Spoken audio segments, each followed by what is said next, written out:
When asking myself what went bad this year, I said nothing happens fast enough. And then asking the follow-up question of why, I said because I'm in a rush. And I think that's a good way to kick off the 2025 video because I'm not exactly thrilled with the material growth slash level of success that my business has gotten to this year. I definitely had some lofty aspirations that I didn't hit or even, quite frankly, come close to hitting. But I think that I know why now. And this is a video that I create every single year. This is my second full year in business, the third year that I've been making these yearly recap videos. And I think this is going to be the best one yet. I think they should continue to get better, obviously, as I get better at being a man and being an entrepreneur and just develop my mind in general. But with that being said, my name is Jack Smalley. I'm a 20-year-old founder of Puck Pro Media. We provide videography, video editing, and other promotional media services for hockey players looking to get recruited. Like I said, this was our second full year in business, so let's just get into it, right? This is kind of everything I learned this year in both business and life. We'll have some life lessons in here. But lessons, recap, different experiences, different things I struggled with, different things that I handled well. And yeah, we're gonna get into it. This video. This is gonna be a long video, so I'll put some timestamps. I'll let you guys skip around. I've got my trusty laptop with kind of everything I want to cover behind me. So with that being said, let's go high-level overview of what the business did financially, because people care about that, obviously. So revenue-wise, year-to-date, give me a second. I just did this calculation this morning. Revenue as of Wednesday, December 24th, Merry Christmas Eve. That's why I'm wearing this. This is not my daily get-up fit. I don't wear this in my bedroom office. So revenue as of December 24th was $135,796.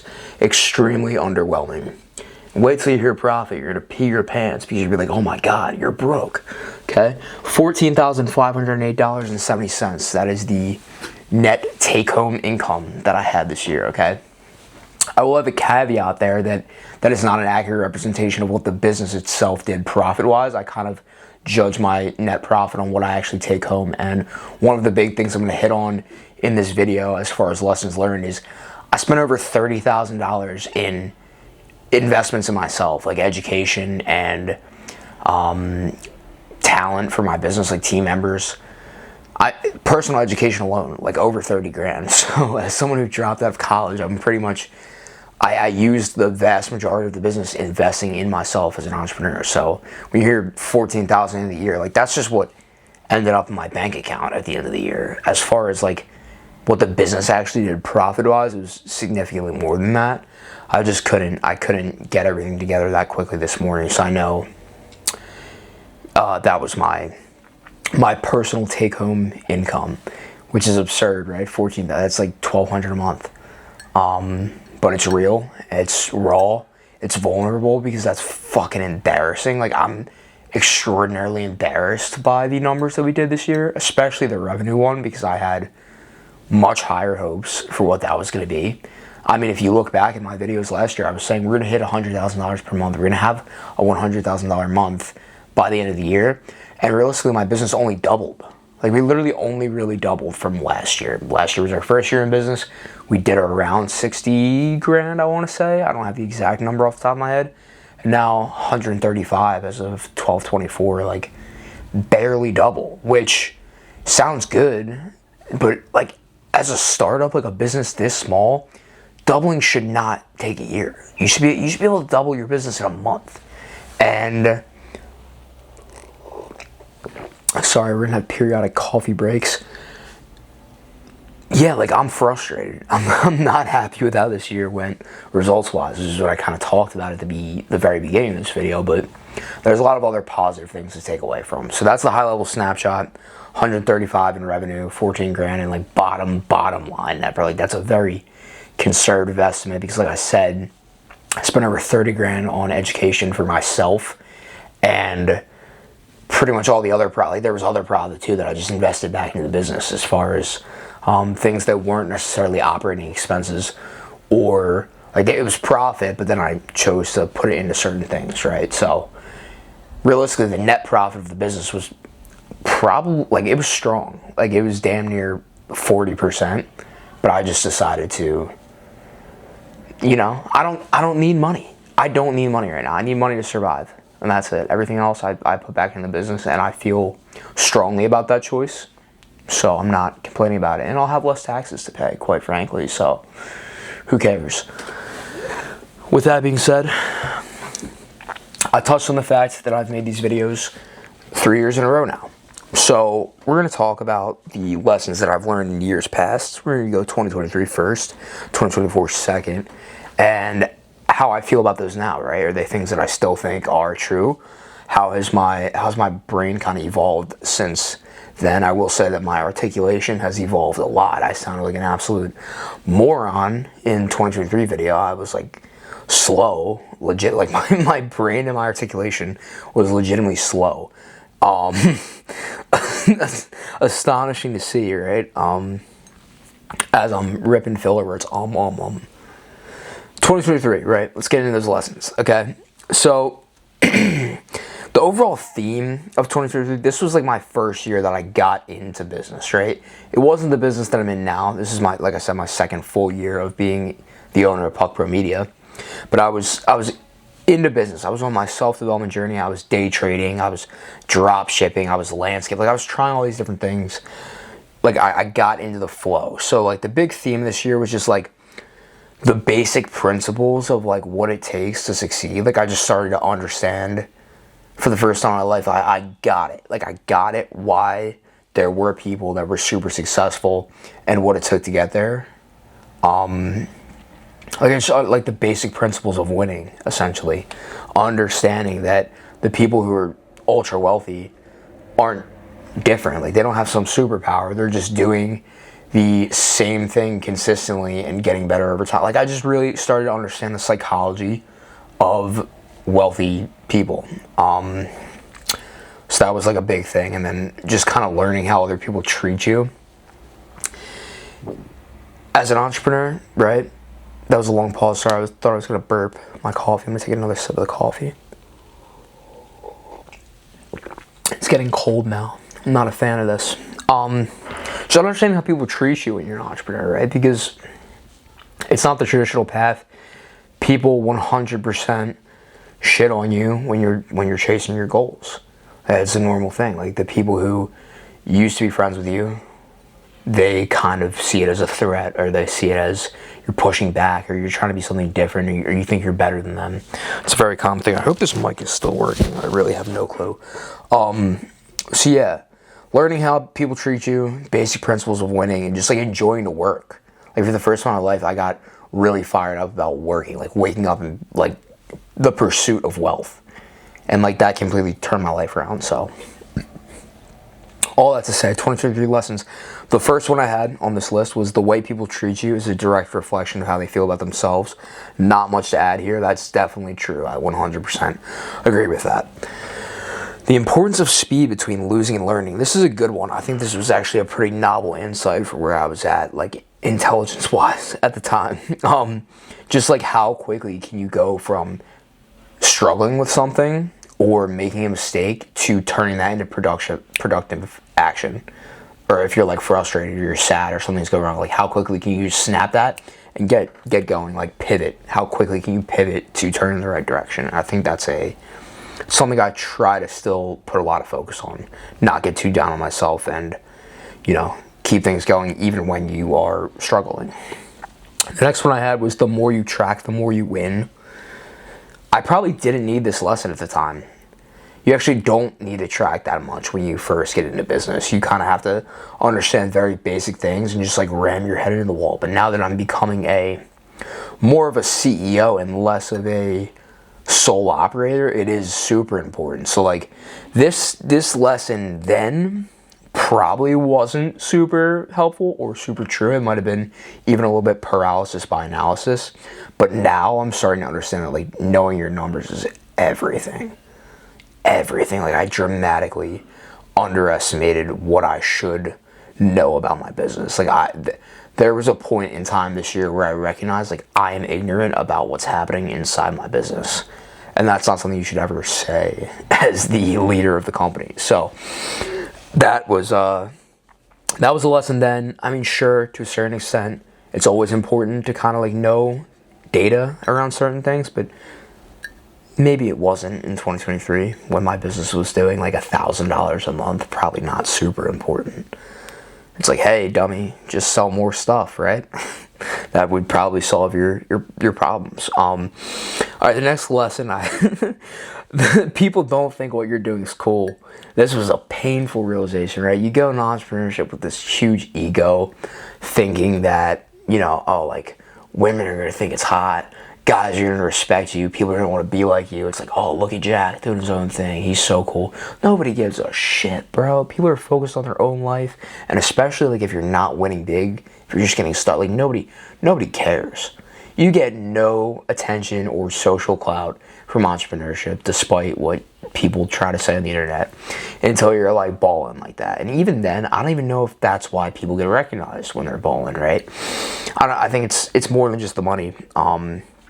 So yeah, like, I used to be very fueled by social validation, like as someone who I guess was an athlete in high school, and I used to go out and, like have fun and stuff like that. Social validation was like a good reinforcer.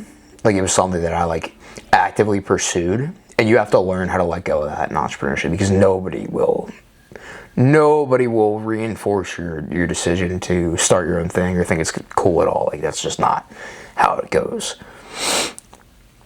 The next lesson was be consistently good, not occasionally great.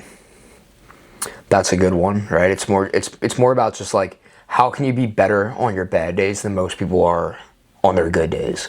Like just always showing up for yourself no matter how you feel. I mean, it's a simple insight, nothing super novel, but it's a good one. Winning is more fun than fun is fun. I love this. This was a podcast between Ed Mylett and Andy Frisella, like an old one. And Ed Mylett said, like, he dropped that quote. And that quote's just like, that's stuck. That's one of the few things like I remember throughout my entrepreneurship journey. It's like whenever I'm missing out on something, I'm like, what do I really want to have happen here? Like, do I care about the short-term fun? Not really. And that's something I've thought a lot about, and I'll touch on that in this video when we get into this year's lessons. But it's like, I care about my goals more than I care about, like, legitimately anything else. Like, yes, I love my family. I love certain other... What else do I love? I love the gym. It sounds shallow, right? Like, I don't say that to sound shallow, but, like, there's just really not that much going on in my life outside of me achieving my goals. Like, the pursuit of my goals. So, yeah, winning is more fun than fun is fun, and I stand by that. The next one was, you're a direct reflection of the information you put in your brain.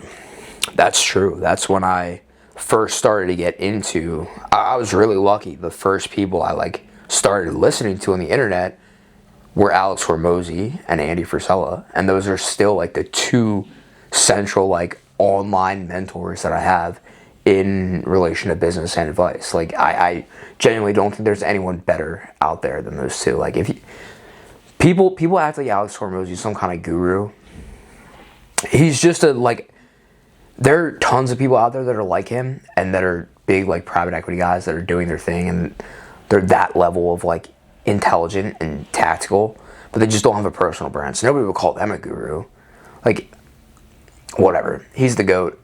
Just because he's popular doesn't mean the stuff he's saying isn't extremely relevant. Like I'm constantly impressed. It's because it's cool too, because I've actually seen him like develop. Like him now is not the same as like Alex Hormozi when I started watching him. So it's like there's levels to the game, and there's people are always improving. I think that's been cool to see. Whatever. So your direct reflection, the information you put in your brain. I started like listening to podcasts and learning things and surrounding myself with more positive people and kind of cutting out the negative horse shit. The final lesson from 2023, this is kind of a corny one here, but be obsessed. How I felt saying that, bro. I was like, oh yeah, you just gotta be obsessed, bro. Be obsessed. I mean, I think it's true, right? Because it was the first time I like got into something. Like coming off of 2022, 2021, like I was like not in the best spot mentally. Like I was kind of, I was like a 16-year-old high school kid who had no clue what I wanted to do with my life, and that stressed the fuck out of me. It left me in like a very, like, I think it's, if you look at why people are depressed, it's because they don't have a purpose. Like they don't have something that they're actively pursuing every single day. The reason they're anxious is because there's things that they know they need to do that they're not doing. And like I had all those things going on. And going in entrepreneurship, like I just got obsessed with like getting better in all areas of my life. And that just, it was great. Like it changed everything for me. So like, be obsessed. Simple one, but shout out 2023 Jack. That's not a bad lesson. 2024 lessons, we're getting a little bit more tactical here. Okay, so now we're a year into business. I had just had my first $10,000 month, which is like the pinnacle of online freaking business. People love that shit, right? Oh my God, making $10,000 a month, doing this, doing that, whatever. So I kind of like knew a little bit more. So the first one I had, which I really like this one, you shouldn't have open hours in business. Like, you should be willing to do business at any time of any day, especially as the founder. Like, it's your obligation. Dude, this still rings true to me. Like, I've had times throughout this year where I told a customer, like, we're going to get them their edit by tonight, right? Or by today, something like that, something along those lines. And I have an editor that's on the West Coast, right? And I would know that he's not going to get his video done until 3 in the morning EST. I would set alarms in the middle of the night, just like guessing when he'd get it done, so I could wake up, get the file, and send it to people.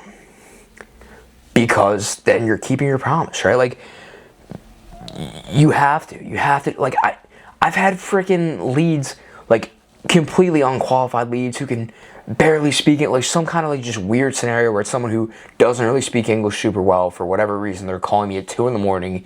They'll call me from the Facebook ad and I'll answer the goddamn questions and go back to sleep. Okay? I had a sales call on Thanksgiving morning. I'm probably going to have calls today on Christmas Eve and Christmas Day.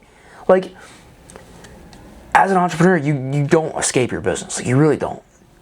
At least not at my stage. So you shouldn't be like, oh, I only take calls at this time. I mean, there's a certain level where, like, yeah, it depends on the call. I shouldn't say that. Sometimes there are idiots that just want your time and you shouldn't even worry about them. But yeah, like, if your customer calls you, can I talk to you at 10 p.m.? Yes, you can. They can talk to you, dude. Okay, like, do you want a good business or what? Like, I think that's so true, and I stand by that. That's a good lesson there. You shouldn't have open hours. You're willing to work whenever, wherever.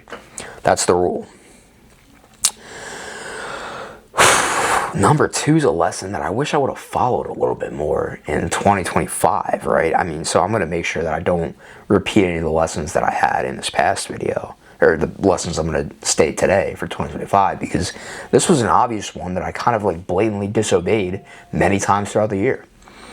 You have no problems in your business until you're supply constrained. So you should literally just be advertising until you can't handle demand anymore. Like, whenever you hit that point, then you take a pause for a second and you advertise more. If I followed that practice throughout 2025, I would be in a significantly different spot. And a lot of the reason that I didn't do as well as I wanted to in 2025 is I was just like undisciplined operationally. I just didn't follow through with a lot of things that I should have done. I was constantly overcomplicating. I lived 2025 in my head, and that really hurt in a lot of different ways. So yeah, I mean, this is a great lesson to anyone who's getting into business. Is like, just advertise. You don't have problems when you don't have customers, bro. You should like, a big theme going into 2026 for me, like, month over month growth. We should be growing month over month, like, by a significant portion. Because, like, if I have another year where we just double the business, what am I doing? I'm not looking to double. I'm looking to, like, significantly grow. Like, what, a business going from 60 to 140,000? Like, that's nothing. That's kind of pathetic, quite frankly. Like, I genuinely feel that people would be like, oh my God, you're dude, look at some of the other businesses out there. Like, that's terrible. It's terrible. So month over month revenue growth, you don't have problems until you're supply constrained. I fully stand by this. This is a great lesson, and I should have followed it more this year. The third lesson I had was do right by others always, okay? So the kind of central theme around this lesson was as long as your employees are happy and your customers are happy, you don't really have any problems that are that bad. And I agree with that, but I disagree with the do right by others always. I think that I have been too soft of an operator. But I think I'm too much of a nice guy. I think that's one of my biggest weaknesses in business, and I want to stop. So I want to be a little meaner this year, quite frankly. I know that sounds stupid and corny, but I'm too much of a people pleaser. That helps me in certain scenarios, hurts me in others, and I would like to maybe break that habit mildly. But keeping your employees and customers happy, yes, like that's the center of your business. As long as those two things are intact, there's no problem that's that terrible. Number 4, hitting goals doesn't feel as good as you think it will before you hit them. That's true. I remember all the hype I built around the idea of hitting $10,000 per month. Like that was just like the North Star for so long in business. The whole first year. It's like, oh my God, 10,000. People mystify that number. It's nothing. And I distinctly remember the way I felt when I added up my profit statement and it came out to $11,000 for the first time ever. Like I had this huge dopamine peak when I was adding everything up, and then it just crashed when I saw it. I saw it, and it was more like a feeling of relief. It was like, okay. And despite, honestly, I don't know if that was just that. Maybe me realizing that $10,000 a month isn't that much. Maybe when I hit 100, I will feel better. But I think a lot of people who are like trying to achieve things, they're constantly just looking for the next thing. So hitting a goal is like, okay, great, this happened, now on to the next thing. So it's really not all it's worked out to be. The enjoyment is kind of in the pursuit, which leads nicely to my, fifth lesson of 2024, which is the leading indicator. I still believe this is true. The leading indicator that you're leveling up is like a change in what your day-to-day life looks like. Okay, so hear me out. If you are, I'm trying to think of a good example. I'm blanking here, but the actions that you're taking on a day-to-day basis are like a very good signal that you're evolving in business. Like for example, now I pretty much just spend my entire day selling and managing. I'm not dealing with customer complaints. I'm not fulfilling. I'm not editing videos. I'm not going out and filming games. I'm not doing stupid admin work.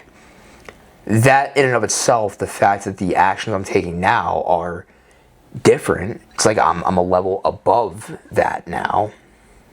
That's a good indicator that you're on the right track. Like that kind of ties into one of the lessons that I have from this year that I'm going to talk about. But the more your role like evolves, that's a leading indicator. Okay, it's not a revenue, it's not measurable, but if your day-to-day life is changing in like a positive way where you're getting more output per input, like you're getting more skilled, you're working on different higher leverage things, like that's a good leading indicator that you're on the right track. So I like that lesson a lot. And then the other lesson, the final lesson of last year, was consume niche content, which is just like, you should only really be listening to things that are, you should be listening to a very few amount of people, and the information you should be listening to should be around a specific topic. I still agree with this. I'll talk a little bit about how my views on content consumption have changed this year, but yeah, be specific on what you're doing. Like if you have a supply constraint in your business and you need to like go recruit and hire people, but you're just listening to marketing podcasts all day, it's probably not a good idea, because then you're just gonna be like thinking about marketing all the time, right? But you need to focus on what's happening in your business. So consuming niche content, that's a good one. I like that. So that all being said, those were the lessons that I had for 2023 and 2024. Let's get into it. Let's get into 2025 lessons. Why don't we? We've got more caffeine. We're ready to go. 2025 lessons. Number 1, the first lesson would be don't make commitments that you know you don't want to keep. Okay? I alluded to the fact that I'm a bit of a people pleaser, and that's a weakness of mine, and I definitely did this way too many times this year, and this calls for some operational inefficiencies in my business because I was doing things that I shouldn't be doing just because I wanted to make other people happy, and I told them that I would do them. So example number one, a lot of this is just central to the fact that I was stuck in fulfillment for this whole year. I was going out, I was filming the games myself. That was a big problem. So the first one was a tournament in the summer, right before we should have been like really pushing to market for the regular season for hockey. So for context, the hockey regular season is typically from around August, September to March, April. And I was set to go to this tournament to go like film at the tournament, right? For a week. I was there for a week to 10 days, something like that. And I made this commitment back in like, I don't even know. It was a loose commitment made in like March, and we just started getting closer and closer and closer. And I had all these opportunities. I kept having conversations with the guy who I was organizing with. I had all these opportunities to be like, hey, sorry, something came up. I'm not going to be able to make it anymore. It's not a problem. Or not even something came up. I'm not going to be able to make it anymore. Just being honest. I should have just been honest. I should have been like, hey, like I'm trying to grow my business a lot. And me spending 10 days at this tournament is not going to help. It's going to throw everything off. It's going to kill all the momentum that we're building throughout the summer. It's going to screw everything up. And I should have just said that. And I had so many opportunities to say it. So many opportunities. And I didn't. And I waited and I waited and I waited. And until it got too close where I was just like, all right, I'm just going to do this. I'm going to try to make the best out of the bad situation. And I did that, right? I made good money while I was there. I tried to keep the business running in the background while I was running around like a crazy person, filming and fulfilling all games. But it wasn't a good use of my time, and that hurt. And I did the same thing again, like not long ago, okay? There was another time where I was supposed to film. It was Black Friday, right? Day after Thanksgiving, and I really didn't want to do it, right? And I thought that this guy who hired us, like I knew he was expecting me to be there, but I thought it'd be like, okay, if I just sent one of my videographers, right?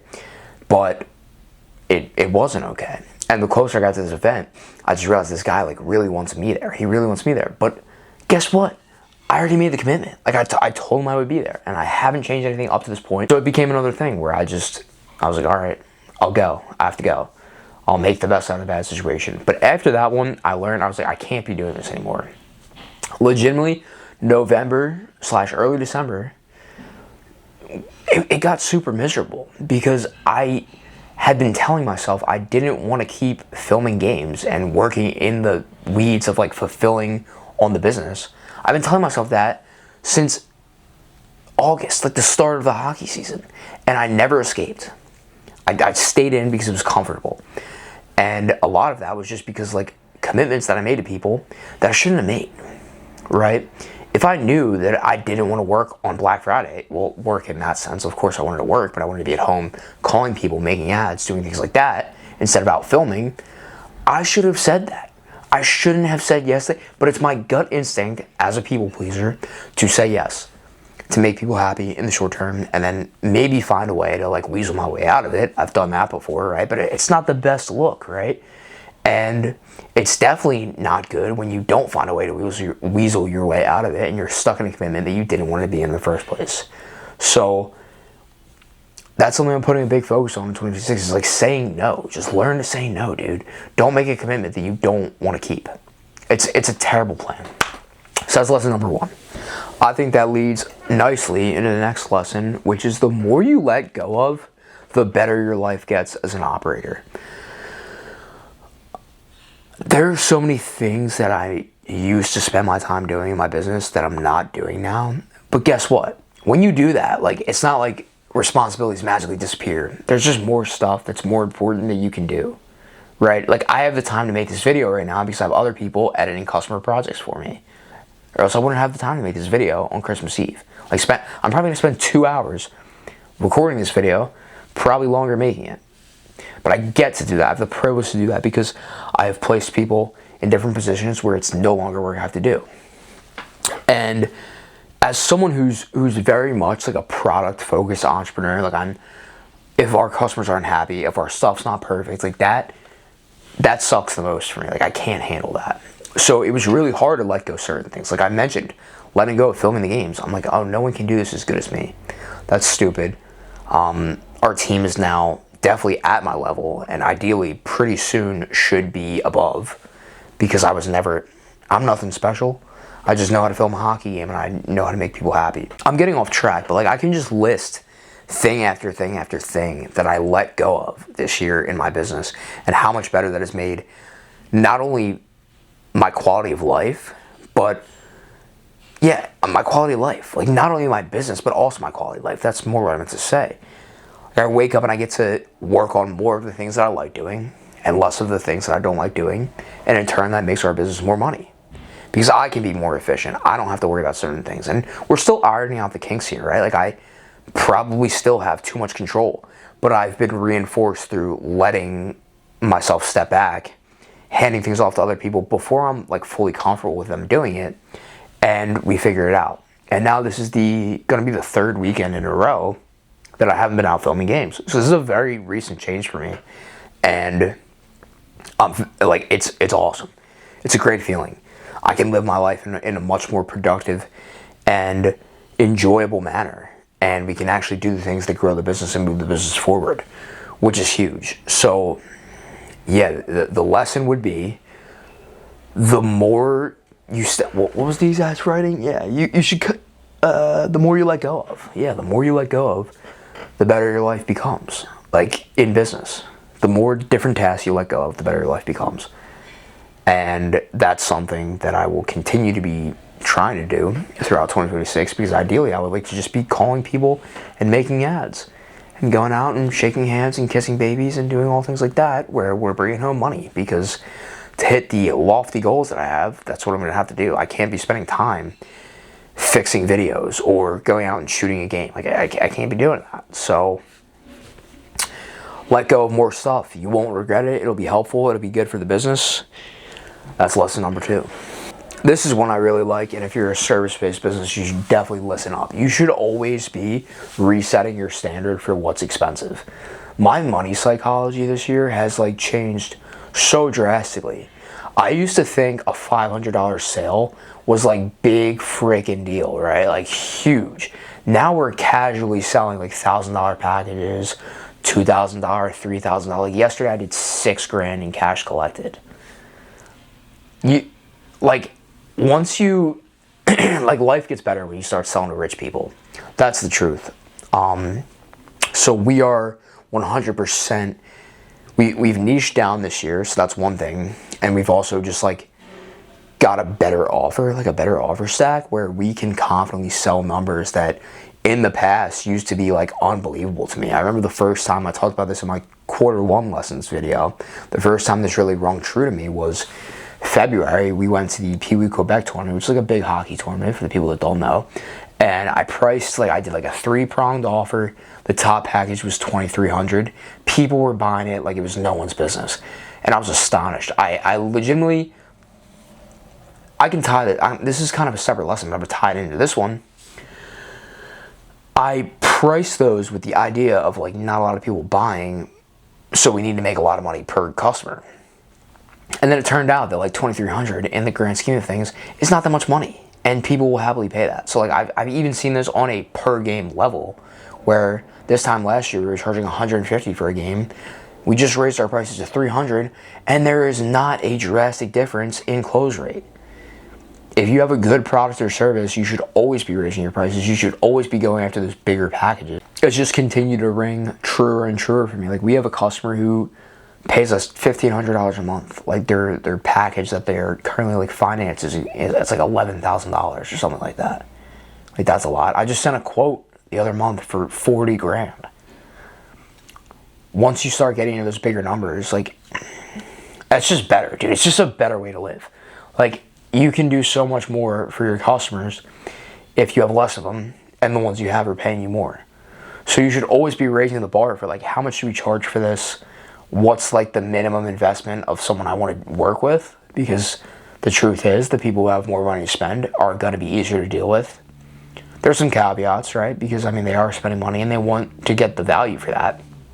But as long as you're doing what they ask, they're going to be happy. And the great part about working with people who have money is a lot of people who are independently wealthy are entrepreneurs. So like I've gotten to meet some really cool people who have built really cool things just as a result of like them being my customer. And these people kind of serve as like mini mentors for me. Like whenever we get on the phone, they're giving me feedback about our service. They're referring me to people. They're just helping in all these different ways. And it's so cool to see, right? So, yeah. Sell more expensive stuff. Raise your standard for what expensive is. Like I guarantee you, whatever you think is expensive. I remember, for example, I have a kid who cuts my hair. He's like a younger kid, right? I think he's in high school. And he charges like, I forget, like 20 or 30 for a hair, like something like that. And I gave him 50, like, and he was like, "Oh my God, bro, like, thank you so much." And I'm like, "Dude, you should be charging everyone this. This is a good experience you just provided me." He was very professional, sat me down, was talkative the whole time, like, it was a good haircut too. I was like, "Bro, just charge more. Like, it's cool. Like, I know they're all your boys, but their parents will chip in an extra $10 to keep their kid looking good, right?" Speaking of that, I need a haircut. It's funny, but almost all service-based businesses should be charging more. And I'm even like, I've been really having fun with like pushing the line of like, all right, is this too much? Did I just have like a really ballsy quote here, or can we sell this confidently? It's fun. It's a fun game, because then when you're doing that, it's like you don't need to sell that many people to make a lot of money very quickly. So a focus on high ticket will continue to be, I think, probably what's going to propel us to our revenue goals this year. But it's also like, I think everyone should hear that. I would have like peed myself and probably passed out if I told someone, "Yeah, that'll be $3,000, or that'll be $1,500, that'll be $5,000, right? I don't know. I'm trying to do the phone thing. That was more of like a rock on sign, but you guys know what I meant, right?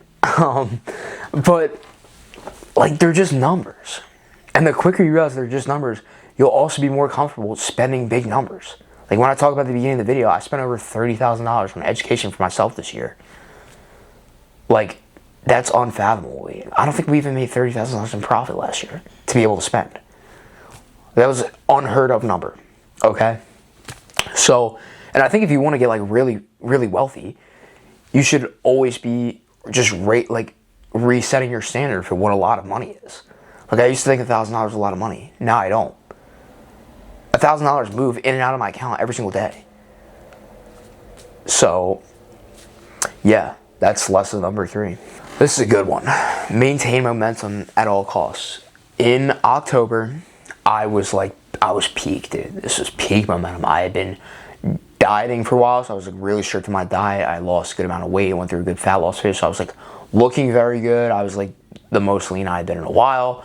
I was dialed in, like tracking my macros every single day, like fully just like on point. Cardio, macros, good look physically, good feeling mentally. I was working my leads every single day, spending a lot of my own ads. I was like full flow, working like 10, 12-hour days. Everything was going great. I had built up a lot of momentum, and I decided to go out Halloween weekend, right, and kind of let loose a little bit. And while that's fine, while there's nothing wrong with that, and while it is okay to take a break, and it is okay to go out with your friends, I would suggest not doing that when you're at the top of your game, right? Because that really like put me in a funk for a while. And it's not because that's some like terrible thing to do and like going out's gonna like ruin everything for you. That's not the truth, I don't think. But I do think that there's something to be said about momentum. And when you have momentum, like when you're killing it physically, when you're killing it mentally, when you're killing it financially, you don't want to just cut that off. Like, that's probably the worst thing you can do in that scenario. And I was treating it more as like, oh, like I'll celebrate for the fact that I'm killing it physically and killing it mentally. And then it just derailed me for a bit. I'm not even gonna lie. When I started fucking off my diet a little bit, I started not working as hard, quite frankly. My brain just wasn't even there for that like following week after that, because I was, partaking in some activities and not sleeping very well. It just like, it kind of screwed me up a little bit. Like, that was a bad time to take that type of action, right? It's like you're fully on or you're not. And when you are fully on, I encourage you to not turn off. Like, at all costs, do not turn off. just keep going, because there's a compounding aspect to that too. Like if I didn't do that, I probably would be doing better physically, financially, and mentally right now. I'm starting to now build that momentum back late December, because I kind of like snapped into it. I'm like, dude, what am I doing? Like this, like I can trace all of that back to that point, like that week of my life roughly, where I was killing it leading up to it, huge amounts of momentum. I let the momentum die, and then it's just like everything just becomes wishy-washy, right? You're less consistent here, you're less consistent there. You don't have that same like mojo, that confidence, that mental clarity, that just like that, you know? You don't have that when you cut that off. So I can think back on a couple times throughout this year when that's happened, and just in the past in general, and you don't want to do that. Like I encourage you to be clear on when it's okay to take a break and when it's not, and don't do it when you're killing it. like don't, because you probably have like you're here. You probably have this much more left in the tank before you like need something like that, before you're gonna physically crash out. And I thought I was there, right? It was probably like 4 months of like long, hard working, no breaks, no hanging out with people, no nothing. Like just locked in my room in a freaking box, working my ass off, dieting, no cheat meals, no nothing. It was like that for a while, but I had more in me. And I killed the momentum too soon. So that's frustrating, and that's something I'm going to be really trying to avoid this year. Like I'll find my time where it's okay to do that, but I need to know. I need to know that like it's okay. Now you're good. Like you can take a quick break, and then you get right back into it. But you don't want to kill peak momentum, because when you have that, like you're dangerous. Like you can do a lot really quickly. You're thinking clearly. You are feeling good. You're confident, and it's like it's a trickle down effect, and it all kind of blows up on each other really quick. Like your physical, your mental, your financial. They can all crash and burn if you fuck off too much for too long. So don't even put yourself in that position in the first place. Like if you're killing it, keep killing it. It's not the time to take a break. You'll know when. So that's what I got. Don't lose your momentum. Dude, this is probably the one that fucked me this entire year when I really think back on it. Have less new ideas. That like if I could center all of my business knowledge, the very limited amount that I have naturally due to the fact that this is only my second year in business, but everything, like less new ideas. You think that you should, as the entrepreneur, you should constantly be brainstorming, you should be innovating, you should be, figuring out the next big thing. But I wasted so much of this year on new ideas with lack of follow through. And that's what really like screwed me over. Like that's why I'm not where I want to be right now. Genuinely. Because I was always looking for the novel. I was always looking for the new thing that's going to be the game changer, right? But it's really just a bunch of small things done consistently over time. Like that's how you get results. I mean, dude, when I think about it, like I just spent so much of this year on these random side quests. Like I was trying to code a web scraper that would pull me leads from the internet for a completely different customer avatar. Like it was for coaches and teams when we typically serve players and organizations. And I spent all this time learning how to code. Like legitimately like a month of my year, I was coding. Just because I thought it was cool. Like I was listening to all this like tech entrepreneur stuff. I was like, oh, we should code, bro. I should learn how to code.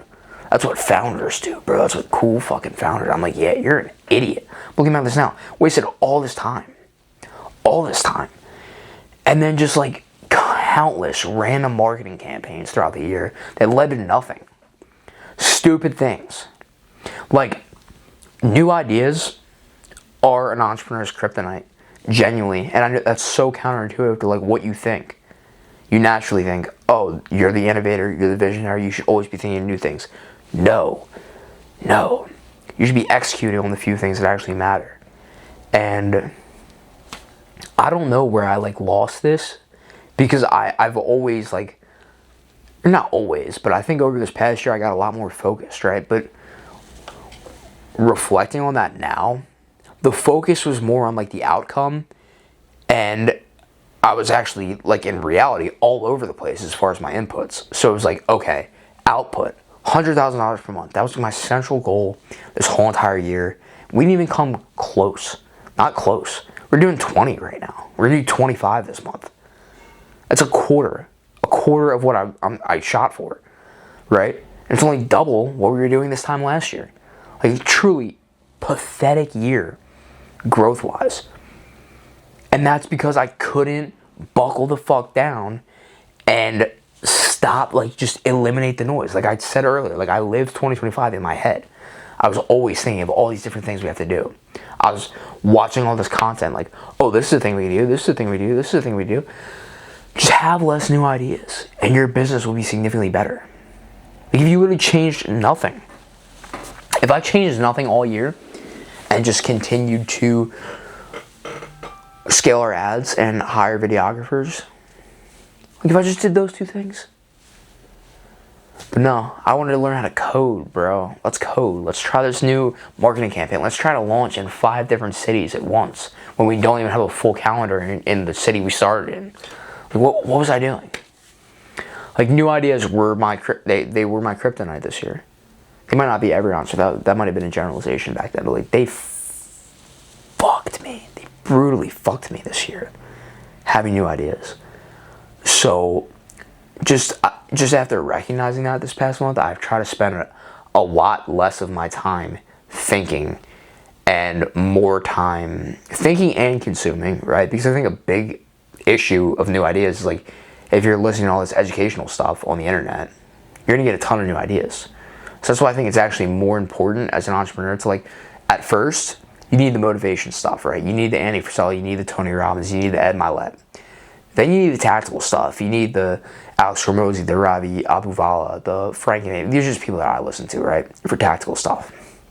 But then once you, like, have a base business knowledge and you know what the constraint of your business is and you know what you need to do, you should either not be consuming content at all, or you circle back to that motivational mindset stuff. And, like, lately what I've been kind of getting into more is just, like, understanding how, like, the greatest entrepreneurs think. So I've been listening to, like, Founders Podcast, which is, like, you've got Steve Jobs' biography on there, Elon Musk. Like, they just talk about the biggest, baddest, freaking, like, sick entrepreneurs in the world and, like, what goes on through their heads. And it's not tactical. It's not like, oh, this is Steve Jobs' marketing funnel. Like, this is how he structures his landing pages. It's not shit like that where you're gonna be, oh crap, I have to go take action on this new idea. It's more just, like, psychology stuff, which I've tried to step more into, because the new idea stuff has, like, screwed me over. It's like I'm listening to all these different podcasts about all these different things, and everyone has new ways of doing these, new ideas, and you don't need that. Like, after a certain point when you know how to run a business and you know what you need to do, you just need psychology stuff. You need a little bit of motivation. Like, if you want to listen to content, honestly, if I didn't, it would probably be better if I just did none of that stuff at all. Like, not listen to anything. So, yeah. I don't even know. I feel like there's so much more I could say about this. Like, I can't stress this enough, because I do think this is why I didn't achieve my goals this year. I was too all over the place with new ideas. And, like, I think it's a common thing that a lot of entrepreneurs struggle with, because it's like, that's why you get into business in the first place. You want freedom. You want to be creative. You want to brainstorm. You want to do all these different fun things. There's a billion different things I want to do, but I can't do them all. I can't do them all. I love the song Vienna by Billy Joel. I love the quote in that song. You got so much to do and only so many hours in a day. I always think about that. It's a banger. It's like, if I could work 24/7. I could work around the clock if I wanted to. If I had the physical capabilities to stay up all night, there would be an endless list of things I could do. But you have so many hours in the day, right? So you should only do the few things that matter. And equally, you have so many hours in a year. And I spent too many of those hours doing the wrong things when the obvious paths were in front of me. And I got distracted. So I'm going to try very hard to not do that this year.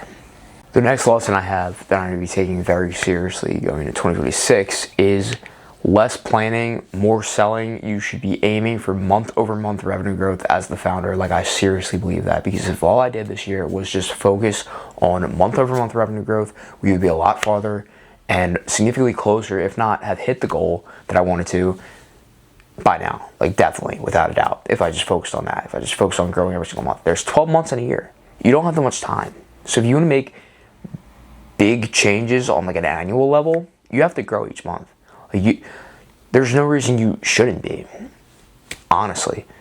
And I never really thought about that, but it's like, why aren't we?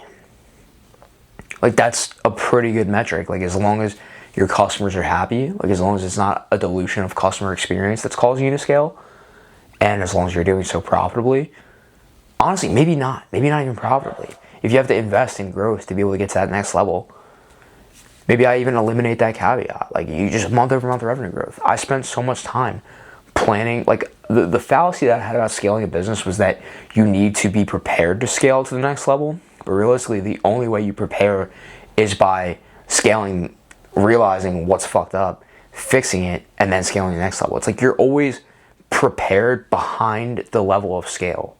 You have no clue what your business is going to look like at the next level. Like, this is the main thing that I would have changed if I can go back and start over 2026 or 2025, would be just sell more. Like, worry less about having everything perfect. And like, I really didn't think I was doing this until looking back on it.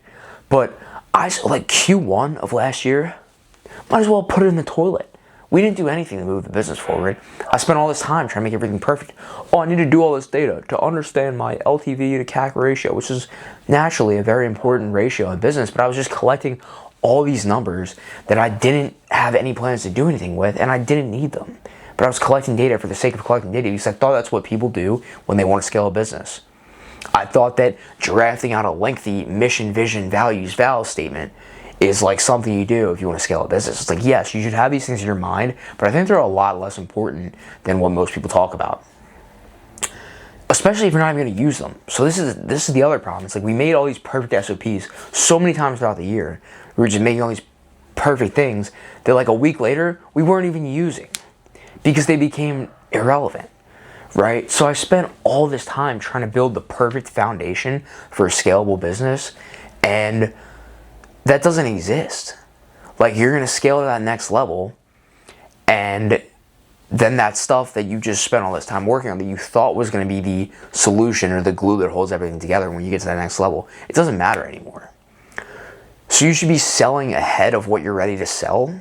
Like, that's what I'm trying to talk about. Like, you want to be, you sell before you plan, okay? You plan on the fly. There's never a perfect time to plan. Jensen Huang talks about this, the CEO of NVIDIA. He doesn't believe in a 5-year plan.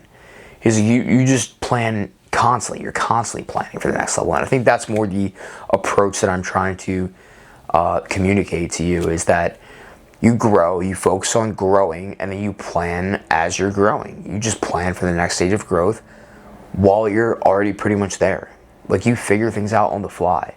And as central as figuring things out on the fly is to like everything else that I do in my business, for whatever reason, I didn't think that was the case for scaling it. Because like on a micro level, we're always figuring things out on the fly. It's you know, you learn how to sell by calling people, and you try one hook here. You try one way to place the offer on the next call. You try a different way to like slow your tone or talk or ask this question. You're figuring things out on the fly in that sense. But when it comes to like the broader picture of growing your business, I was trying to plan and then go. And that caused me to not go that much. Like, it's the third time I've started this video. I was stuck in my head in 2025, overcomplicating everything, focusing on the wrong things, when it's really not that hard. It's really simple. It's really simple. And if I just focus on growing each month, rather than having the perfect plan to grow, I'd be a lot farther along than I am right now. So, yeah, I think that's probably the most important lesson you'll take away from this, is like, you don't learn to scale by planning what your business is going to look like at scale and try to solve the problems ahead of time. You don't do that. You don't solve problems ahead of time.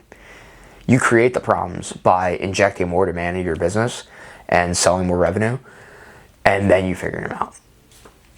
That's the better way to do it, in my opinion, from what I've learned so far. Sorry, I keep checking this because I'm afraid it's going to turn off. Okay, so those were all my lessons, but I have one more lesson that's kind of more of like it deserves to be its own section, because I learned how to manage people this year. Like genuinely, for the first time ever, I actually had other people in my business that I had to manage, and that was hard, and I learned a lot about it. This is definitely one of the main things I learned this year. Like, this is when I think about how I wasn't necessarily happy with the material result or the financial result of this year. Skill-wise, like, this was a big thing. Like, I actually have a team that I can rely on now. Or the version 1 of a team. I don't have any official full-time employees, but contract-wise, as far as videographers that are fulfilling our service, like, we actually have, like, the start of a team. So that's exciting. And I learned a lot about how to manage people this year. So I'm going to break that into a few different chunks. So the first piece that I would, kind of gander as a lesson here would be to provide clear and concise feedback. This isn't rocket science, but I recently just actually learned like another level of this is in chunks, one at a time. Like, that's how you're going to provide the feedback. You can't expect people to just, like, especially as someone who's a people pleaser, right? This was hard for me, but you always tell people when they're wrong. You 100%, if someone screws something up, you have to make it clear. You have to say, like, this is not good. Like, I've had times where I just say, like, hey, I'm honestly really not happy with this. I'm kind of disappointed in the way this came out. Just things like that, just blunt, honest feedback, and then you tell them why. And as simple as that sounds, it was hard for me to do, and it wasn't something that I did naturally at first, so that's why I thought I'd put it in here, because it is super important. And recently what I'm doing with the videographers on my team is I'm reviewing every single clip, every single shoot that they do, and I'm giving them one thing to focus on each week. And we're 3 weeks into me doing this, and they're just getting better, like evidently better, because they're fixing that one problem. They have one thing to worry about the next time they go out, and then they fix that, and there's a new problem, and then they fix that, and then there's a new problem. And just over time, instead of shoving a bunch of stuff in their face at once, they're just getting 1% better over time until they're going to be like eventually perfect. Like, we have some people where I just review their shoots this week, and I'm like, I don't even have anything for you, bro. You figured it out. You're good. Like, you've got everything. So I'm gonna continue to monitor your performance, but you're doing good. Like, you're pretty flawless. So clear and concise feedback, and one at a time. Like, one piece of feedback at a time. The human brain can't process a billion things. The next thing, which I really like, is be an open book and keep people in the loop. So I got big into the whole like tech people, like Y Combinator, Blitz Scaling. It's like a series on YouTube. Reid Hoffman from LinkedIn, and a bunch of different people who are like tech founders, like a Silicon Valley. It's like a Stanford class, right? I was listening to all this stuff. I was big on that like April, back when I was like coding. That's probably why I was coding. I was like, oh, look at all these tech guys. I will code something. But one thing I took away from Brian Chesky, the founder of Airbnb, he sends a weekly newsletter to his team, just like recapping his week, how he's feeling about the week.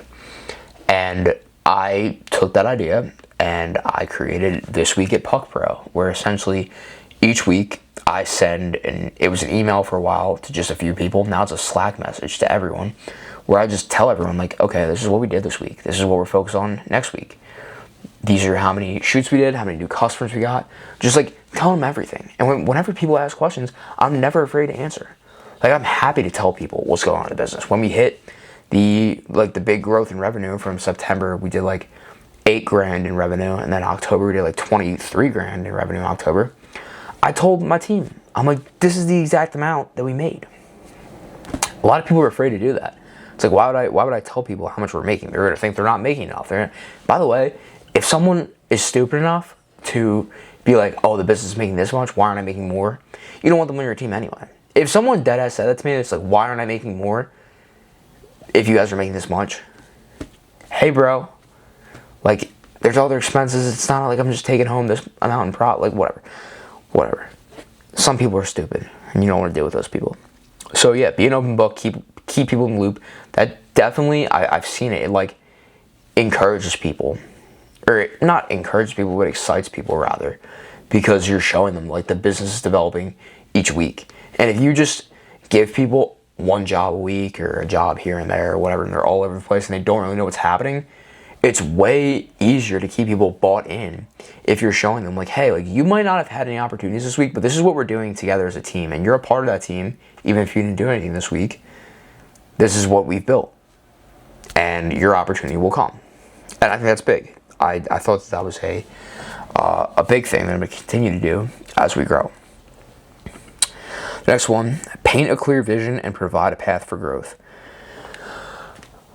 I have this kid, Nick, who works with me. I don't know if I should name drop on here. It doesn't matter. No one's watching this far in the video anyway, but I love Nick. Nick's a great kid. Nick started with me as an intern, came in from Rowan. And just from the start, I was making it a practice of like selling my vision to everyone I talk to. Just being very clear on what we're trying to build here. And Nick got very excited. So we started as a free intern. He came in with pretty much no skills. He didn't know how to do like any of the stuff we were doing. I started teaching him stuff. And he just continued to develop over time where he got support. And internship's over, right? And I'm like, I like you, Nick. I need your help. You make my life better. So I started paying Nick. And I'm not going to say how much I pay Nick, but the amount of money that Nick gets paid now it's not like a survivable wage, like by most standards. Like it's really not a lot of money. But he shows up every day and he's excited to work and he wants to drive the business forward and he's passionate about it because I painted a clear vision of what this could look like for him years down the line. Like I created his dream job essentially by doing that he is willing to make less money now because he believes in the upside of working at Puck Pro Media. And like I've just gotten so much out of people from being clear on what we're trying to do and providing a clear path for like he gets new opportunities all the time. I invest in his learning. Like I try to make it as attractive as it can be when I can't pay a fat salary. And as a new founder, you have to do that. So I think I got a lot better at clearly communicating what we're trying to do as a company this year and casting that outwardly. And I saw that with Nick specifically because like I worked with other people in the past, right, who've done similar things as him, but they didn't really work out or they didn't really buy in the same way that Nick bought in. Like I don't have anyone else on my team who cares as much as he does. Like I can actually genuinely say that. Like he cares the most out of anyone. But that's because like I indoctrinated him in this vision and he was like all in from the start because I clearly painted a picture and I taught him the way that, you know, when you have someone who comes in brand new, you can like craft that person into the person that you want them to be on your team. And some people will do that, other people won't.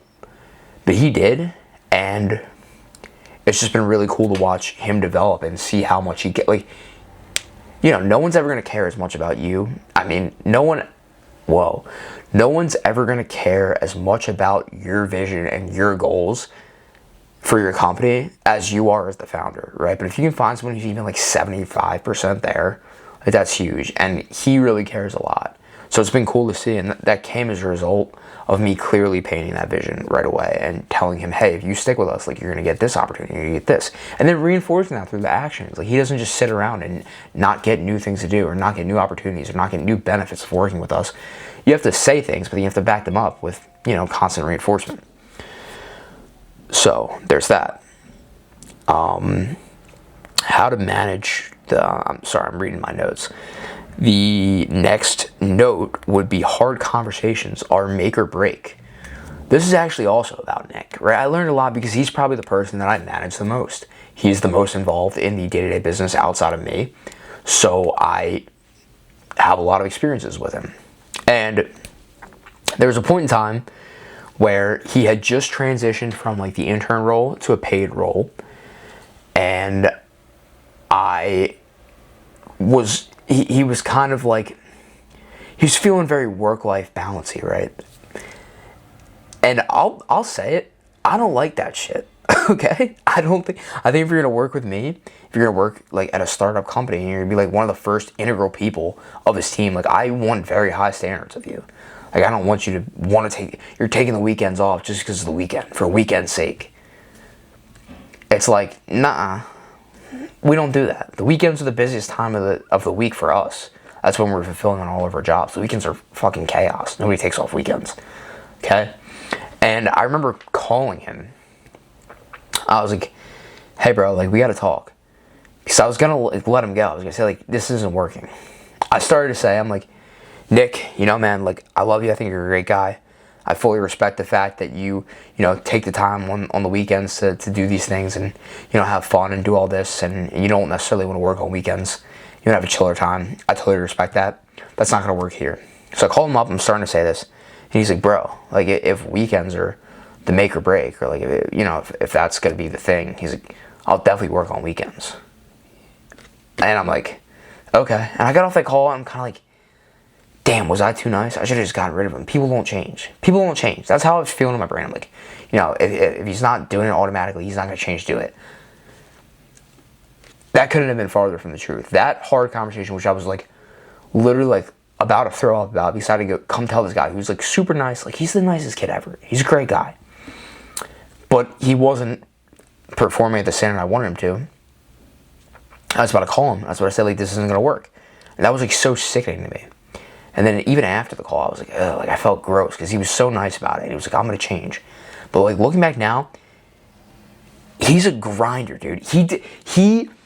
It's so awesome to like take someone in at the start and like kind of know what you want out of them, and you just build them in that person, because that's exactly what's happened. Like, he defaults he's like a mini me. Like, he defaults everything. Like, every time I send him an assignment, it can be the most crazy assignment ever. His default response is like, oh, you want this done by the end of the day? I'm like, no, dude, like, you can take a couple days to do this, and he'll just bang it out.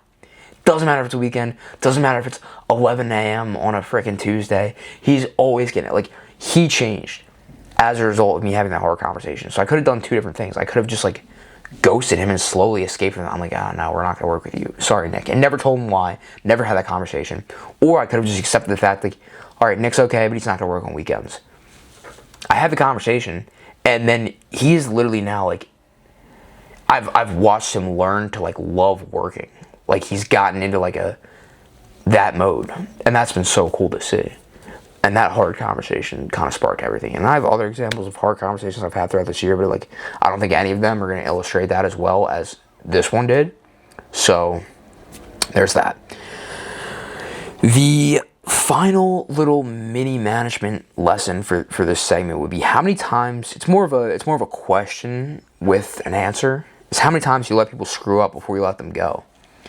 I've had a lot of people screw things up, right? And I've had one person in particular that I'm going to reference. I'm not going to name drop because this is more negative than the talk about Nick. But first strike, right, is they were slow to learn in the training phase, right? That's rough. Took them a really long time to like get the constant mistakes. Just took a long time to learn, which isn't a good leading indicator. Then the first strike, slept in, okay? Missed a game for a customer, slept in, never arrived. Okay, and then I called him, had a hard conversation. I was like, this isn't going to fly. Don't let it happen again. So that sucked. And a couple months down the line, he's doing good. And then something bad happens again. It's a different mistake. It's like they missed a goal that happened in a game. Something of that nature. Okay, and I'm like, this is a problem. But then I'm like, all right, well, technically, he learned from that last mistake. He never showed up late again. Or he never slept in again. This is just a different mistake. So I addressed that mistake. And I'm like, all right, don't let that happen again. And then that never happened again. But then there was another mistake where the person's battery was like dead or something like that. And then, they missed parts of the game, or they showed up like some kind of other mistake, right? And I'm like, this is another mistake. And I was really fed up after that third mistake. I'm like, this person's screwed. But it's like, dude, they never made the same mistake twice. So it's like, are you going to knock them for that? Are you going to give up on that person because they're making multiple mistakes? It's like, no. When you make the same mistake twice, that's a problem. But they're not. They're just making different mistakes. And that's a result of learning. If I think back at all the mistakes that I've made to get to where I'm at and to get the knowledge in like every single sense that I have knowledge in every single area, I've had to go through like a billion different mistakes. You just don't want to make the same mistake twice. So the rule I've kind of taken away from that is, as long as it's not the same mistake, people are going to keep screwing up, and that's okay. But the second someone makes the same mistake twice, that's when you get rid of them. And luckily this person I'm referencing hasn't done that yet, but I had to think about it a lot because it's like mistake after mistake after mistake with this guy. But it's never the same one twice. And they're learning, they're getting better overall. They just happen to be making different mistakes. They're stepping in different booby traps. But as long as you don't do that twice, it's okay. It's a part of learning, I guess. So those are my formative management lessons, I guess, as my first year being a manager. So provide clear and concise feedback, only one point of feedback at a time. Be an open book, keep people in the loop, keep people posted on like what they're involved in. Paint a clear vision and provide a path for growth. Have hard conversations. And then the question of how many times do you let people screw up before you let them go? And the answer is, as long as they're not making the same mistake twice and they're getting better overall, you keep them. But the second they make the same mistake twice, you're done. So 2025 lessons, okay? We've got don't make commitments you don't want to keep. We've got the more you let go of, the better your life gets. We've got less planning, more selling. Maintain momentum at all costs. Have less new ideas. And you should be consistently resetting your standard for what's expensive. So those are the main takeaways I have from 2025. I actually have to go to Christmas Eve dinner now. So we will continue this video either later tonight or tomorrow, where I'm going to talk more about kind of like specific experiences and certain things I've struggled with throughout the year, certain things that I've put focus on and feel like I've gotten an ROI from, certain things that I've done well, just general stuff, general experiences. And then we'll talk a little bit about my non-negotiable 2025 achievements, not goals. We're not setting goals or 2026, goddammit. We're not setting goals in 2026. There are two central things that I'm gonna do. And it's that simple. So that's what I've got. And yeah, Merry Christmas, people. We'll continue this soon. Welcome. You've made it to part 2 of this video. In this section, I'm gonna talk more about just the year in general. It's gonna be less specific, less tactical, but hopefully you can kind of take away something from it. And if not, it's just something I get to look back on, right? So I don't even know where I start, dude. Like, I think we'll go struggles. We'll start with struggles from this year, because there's definitely certain things I can pinpoint that I just wasn't good at. The first one, which was kind of outlined through the lessons in my videos, was just like following through. I was not good at following through on things this year. I started a billion different projects with no follow through. Who knows, I could have a fully functioning app if I decided to continue my coding side quest right now, but I didn't, because I decided, oh, that's not actually the right thing to work on. But there are also a lot of things that were the right thing to work on, and I just decided I wanted to try something new. So I just eliminated the follow through. And I guess I kind of justified this to myself in the sense that, like, that used to be important, now it's not. Let's go move on to something else. But it's like, if you don't follow through with anything, nothing's important, right? Because nothing actually gets done. So yeah, I mean, just a bunch of small things. Like when I talked about the This Week at Puck Pro email that I discussed in the management lessons, like that was something I was doing for a little while, like off and on. And then I just stopped for like a month, 2 months. And then I'm like, I gotta start doing this again. Like just all these little things that these plans I had, these goals I set on a micro and year-long level that I just didn't follow through with. I'm not gonna let this get cold, so I'm gonna sip this. Give me a slow section. I'm gonna sip this coffee as much as I want to. Yeah, I was all over the place. I really was. And I guess that's like a common entrepreneur thing to do. You get these, what's the term? The glasses. You know what I'm talking about? Something filled glasses. You're just always looking at like these new opportunities. Shiny object syndrome. That's not what I'm thinking of. Something with glass. Whatever. There's a saying. But you're just always looking at these new things. And then it was a combination of that. It was a combination of me constantly seeking the novel and just lacking building systems around the things that I already set out to do that would allow me to follow through with them. Like both. Like I was having all these new ideas coming in and all this follow through just not happening. So things were just going in and out of my life, my day-to-day life, my productivity system, my execution list. Things are just going in and out throughout the entire year. I just like, it's not that I'm not consistent, right? I preach consistency. I worked probably I don't think I took a single day off this entire year. 4th of July, I don't think I worked on 4th of July. I made a post. I don't really count that. I would say anything less than like 4 hours of work, we're counting that as taking off. So 364 days of the year I worked. And that's consistency, right? But then the actual like inputs on a day-to-day level, I wasn't consistent with at all. I was all over the place. I was like, oh, we need to market. No, we need to recruit. No, we need to fix our sales process. No, we need to change our offer. No, we need to optimize our social media. We need to completely rebrand. We got to do all these different things. Like, I was all over the place. And like, yes, did I consistently work my business throughout this entire year? Probably more consistent than most other people. Yeah. But like, the things I was working on in my business were not consistent at all.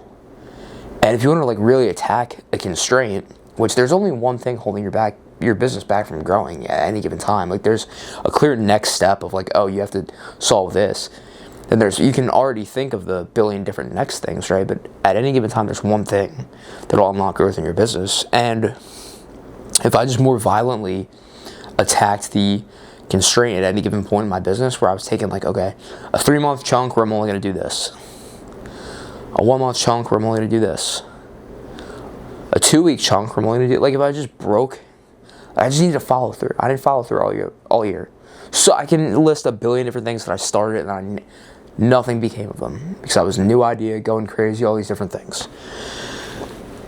And like I outlined a lot in this video that kind of screwed me over. So new ideas was not helpful, and lack of follow through was definitely my number one struggle throughout the year. This was killer. This was a very unsettling feeling that I had throughout the entire year that I still haven't cracked the code on. That's why it's under the list of struggles and not necessarily lessons, is trying to be ridiculously urgent and work very hard and work very fast in your inputs, like the work you're actually doing, but understanding that the result of that work is going to take time. Like, you can do a ton of work right away, but you might not see the result of that until a week down the line, a month down the line, 3 months down the line. Like, posting content, building a brand is a great example of that. It's like, sure, I can post 6 times a day on social media. That might speed things up a little bit, but are you going to get like a clear return on investment from that right away? No. And a lot of the stuff that actually moves the needle in business takes time. Like, there's a delay between when you do the work and when you see the result. And I just really struggle with that. Like, just constantly rushing for things to go faster when it's made. I think that's what caused me to try to do so many new things and have all these new ideas and not follow through with stuff, was because I was impatient with the result. Which is like, it's embarrassing to say 2 years in entrepreneurship. Like, you should know that you do work. There's a period of time before you see any result. Then you get reinforced. You're like, oh, let's do more of that. But I just like, I struggle with that all year. I wanted things to go so much faster. But in reality, why? Like, why? The really funny thing is, the irony in all of this was the reason, like, when I really started to struggle with this concept, this like dichotomy in your head, was Q4 and late Q3. And it's because I was in a rush to hit that $100,000 per month revenue goal. But if I would have just done the same stuff that produces that result throughout the whole year, I wouldn't have had to been in a rush, because I would have had the compounding from the work that I did in January, the work I did in March, the work I did in June. That stuff would have all built up to see the results, right? So you're being urgent in your inputs throughout the entire year, and the compounding that would have done for the business would be monstrous. Like, I wouldn't have had to do that. So, like, I really like the concept that the life you're living now is a result of the work that you were doing like 30, 60, 90 days ago, because it's true. I've seen the pattern over and over again. So you can push like stupid hard now, but you have to like mentally flip the switch of like delayed gratification in your head. You're like, all this work I'm doing, as much as I want it to feel good now, and I want to see the result now, and honestly, the reason you're probably rushing is because you're motivated by something and you want to see a result immediately. You're not going to see that until later down the line. But if you do that throughout the whole year, then your work's always catching up to you. You want to be in a position where your work's always catching up to you, right? And that's how it really works. So it's just a flawed perception in my head that, oh, you can rush now, you can jam inputs in now, you can work 16-hour days now, and it's all going to catch up right away. It's not.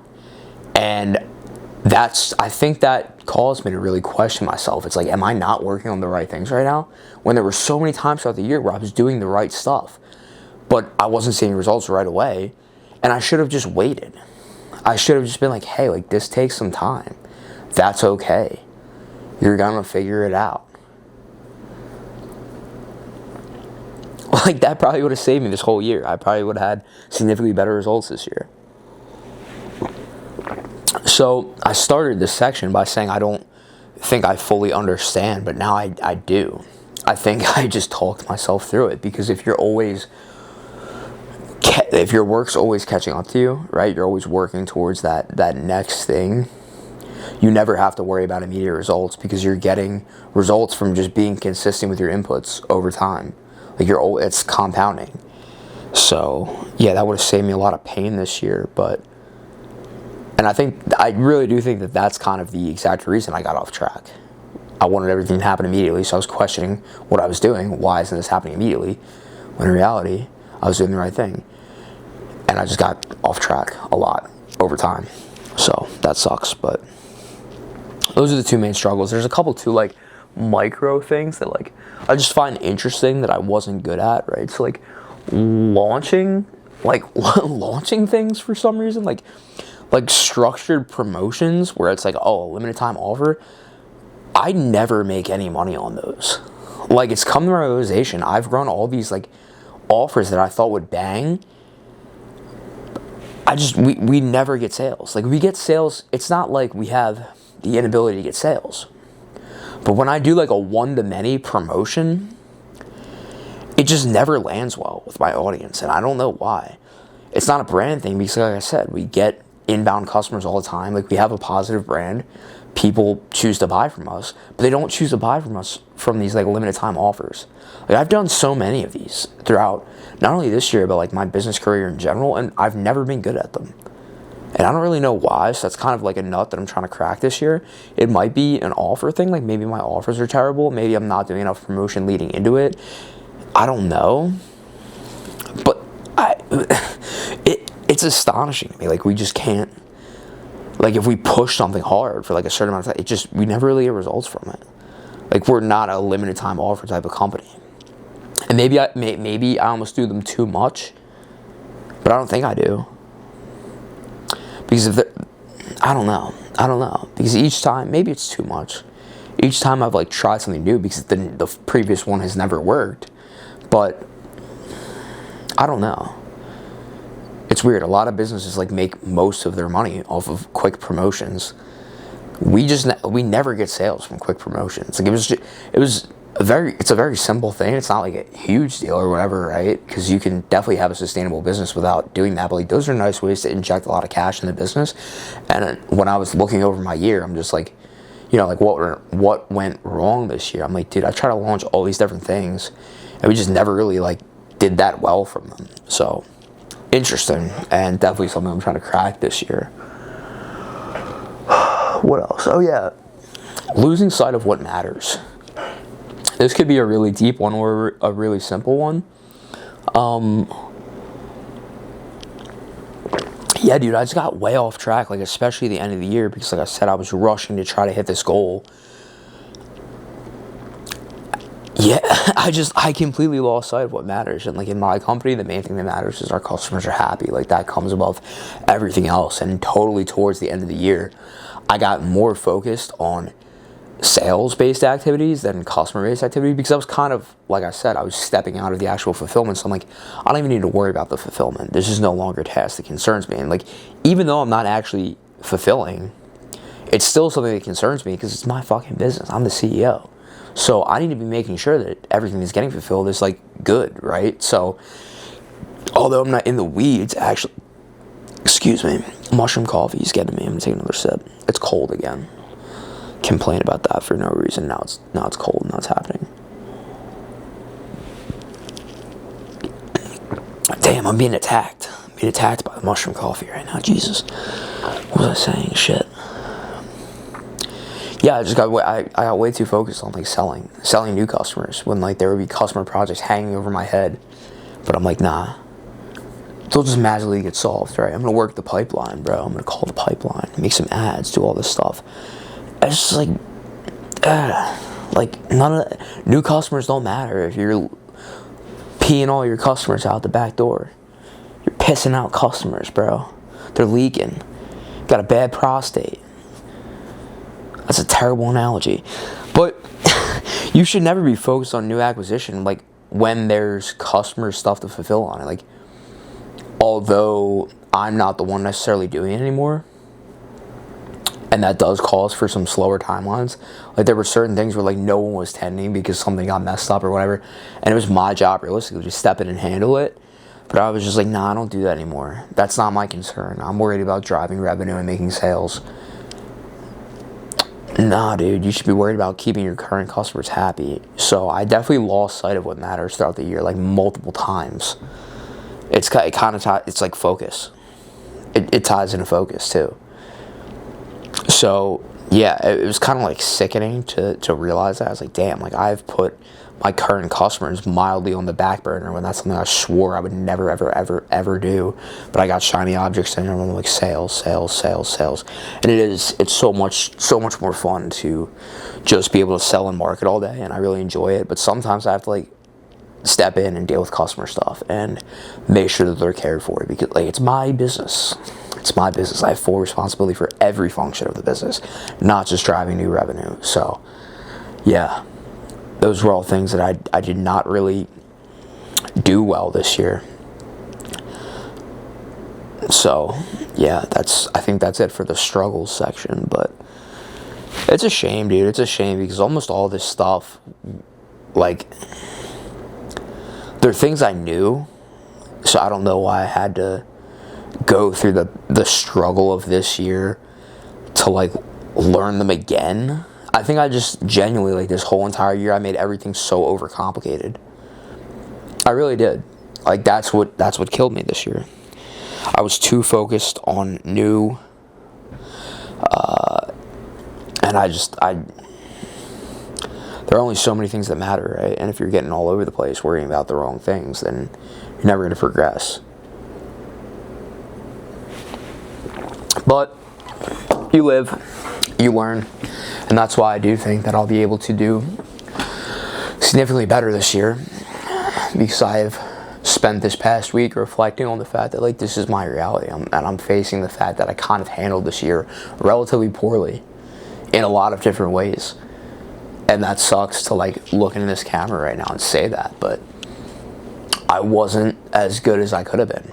Like, I would say, I mean, it's interesting because I was watching that YouTube video, the 2024 one I made last year's lessons. And at the end, I was just, you could tell I was, like, proud of what we did that year. I was saying, like, oh, like, I can't believe how far, like, it's crazy how much you can accomplish in a year if you just stay consistent, like, something like that. And it's true because I did.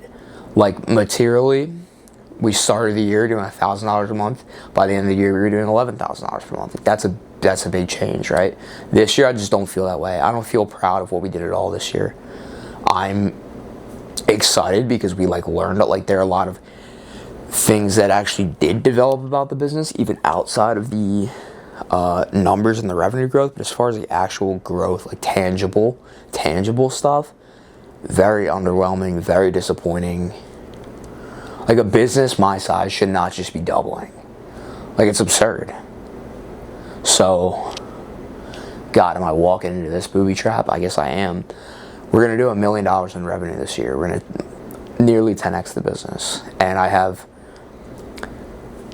a general idea of how we're going to do that. I'm going to take it day by day. I'm going to take it month by month.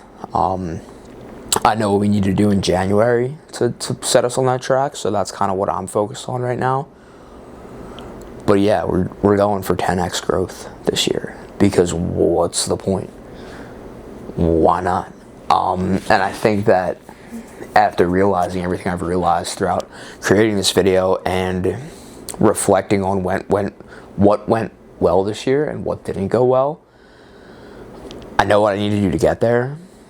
The crazy thing is I've known what I need to do to get there this whole time. I just let my mind play tricks on me. So yeah, we're setting a clear goal of $1 million. I want to do $1 million top line, $250 bottom line. I'm flexible on the bottom line because, like I said, this year, like, we realistically did way more, but like we probably did we did 60, 70 grand in bottom line, but I just like spent it all, invested it all in the business, you could say. So I'm flexible on the bottom line. As far as like net profit of the business goes, like 250 would be like the absolute bare minimum I would want. So that's not necessarily take-home income. That's more like net profit of the business. But whatever. I'm getting off track. I wasn't even supposed to talk about this until the end of the video. But yeah, we're doing $1 million this year. And I say that with confidence because I'm not going to let myself get distracted and like do stupid shit. Like, I'm going to drastically simplify this year because that's what it's going to take. Get organized, keep it simple, and execute. That's the theme for 2026, bro. 2024 was the warm-up. 2025 was the pre-game. You ever see those dumbass videos online? It's like 2024 was my origin story. 2025, we were just getting started. 2026 is my time to win. Like those fucking dumbass videos, bro. People are so stupid. Whatever. Yeah, that's my plan. That's my plan for the year. I could probably just end the video here, but I think I have more that I want to like actually talk about. But you heard it, because doubling, it's fucking lame. We're not trying to double this year. If I do $300,000 in revenue next year, what? I might as well not even own a business. That's like, genuinely, if you're a small business, you should be aiming for significant, like, way more growth, bro. Way more growth. Like, double. Fuck double. My grandma could have doubled this business this year. I feel like such a bum, bro. Such a bum. But we'll see how I feel next year when I'm recording this video on December 27th, and we've done well over $1 million in revenue. That's all I got. That's all I got. So I touched on the fact that I reinvested almost all of the profit back into the business, right? And a lot of that was investments in myself as a founder to be able to be the person that can run a bigger, better business.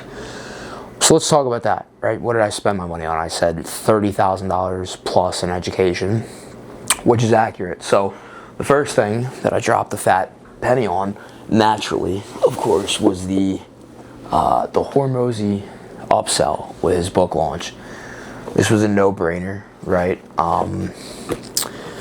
I love the guy. I've gotten value from every single thing that I have consumed from him and purchased from him. So when he, you know, made it an option to be able to finance the books over like a certain amount of months, where it's like, whatever, it was like a $6,000 total price to donate the books, and you get all that stuff with it. I think I pay like $500 a month for my firm, which is like, it's a solid amount of money. But it was worth it. I think that the tactics that I've gotten from these books have, actually not even the books. The books aside, I think the AI has been what's benefited me the most. I mean, it was such a good offer, and I trust the guy. I had the cash at the time, and I was like, yeah, why not? This makes sense. So that was a big deal. It was the first time I ever really spent a lot of money on any kind of info product or like education. And I don't know, I think I'm still working out the best ways to get a clear ROI from that stuff. Because at the end of the day, it's up to you. And I was comfortable taking the bet on myself that, like, okay, I'm going to spend this money and I'm going to find a way to make it work for me. I've already implemented a good amount of the stuff that's in there. Like the fast cash play, I kind of talked about how we suck at promotions. So I did that. Nothing really came from it. And obviously I always take the blame that that's more of like an us execution thing. but tricky. What else? Like the branding stuff. It's gold. The book's gold. It's cool to be able to give the books to other people too. So I've given a couple copies to some friends. That was cool. But the AI though, the AI I've gotten a lot of benefit from. Like I completely switched from ChatGPT to ACQ AI. Like completely. I hardly use ChatGPT for anything anymore. And it's interesting because that ChatGPT had most of my context leading up to the point, but I was very easily able to quickly catch the ACQ AI up. Like having an AI that thinks through a business lens is like insane. Like it's insanely valuable. I run my copy through there. I run different ideas through there. I set my goals through there. Like it knows exactly what I want to do for this year, and it helps guide me through that. It helps me use the principles from the books and the stuff like that to be able to do so. Like it serves as a strategic advisor, which is pretty freaking cool. It's awesome. And not to mention, like, dude, the 4 or 5 free workshops that he gave with the book, like the one alone, the constraint workshop or something like that, that made it clear to me like what I needed to work on. So, but then I got distracted, so I'm an idiot, right? But yeah, by far that has definitely been a great investment. And I'm excited to continue to using the books because, like, you obviously can't go implement every single playbook at once because it's across so many different functions of your business. So you want to use like one at a time, and some I haven't even cracked into yet. So I'm excited to begin doing that. And of course, like I love Hormozi. That was like the easiest sale ever for me. But $6,000, I think, financing those books for like 10 months or something like that. It's a lot. That's an investment. That was the biggest investment I ever made in education until November. Over the past 2 months, I've spent over $20,000 on outside business consulting. And I'm not sure how I feel about this yet, to be honest. It was an investment I was willing to make in myself and in my business. But there's been like an equal fair share of upside and downside. And I don't know if that's just because me and the guy don't necessarily mesh, or maybe I'm not taking his advice properly, or we just weren't ready. Honestly, like looking back, we probably didn't need, like this was one of those things where I was like distracted, new idea, maybe this guy can help. But the truth is, like anyone who's experienced in business like generally has the same simple principles of what you have to do to win, right? Like be organized, know your numbers. That's a big thing that I learned from this guy. Like this guy has kind of really put me on blast. I remember one of the first times we talked, he asked me, he's like, how much revenue are you going to do this month? And I kind of jumped around the question. I was like, oh, we're probably going to do, he's like, you should never answer that question that way. He's like, you should be able to tell me a clear, exact number that you're going to do based on the amount of pipeline that you have forecasted. And that kind of snapped me into gear. It's like, oh shit. He likes to tell me very often that like the best CEOs that he knows are like the most buttoned up people. Like they know everything that's going on in their business. They're very organized. They know the ins and outs. They know the numbers. They can answer it like that. And I recognize that like that's not something I can do. So I'm working to try to get better at that. And I think that's been a very useful insight that he has provided me. With that being said, though, I don't think we need, like I'm in it, right? We're 2 out of 3 months into this, like, 3-month consulting round, and me and this guy have gotten very close, and it's gone well overall, but it hasn't paid for itself. It's far from paid for itself. In fact, like, these past 2 months, I would have made a good amount of cash flow profit if I didn't have this $10,000 a month bill hanging over my head. And that's no resent towards the guy. It's more resent towards myself,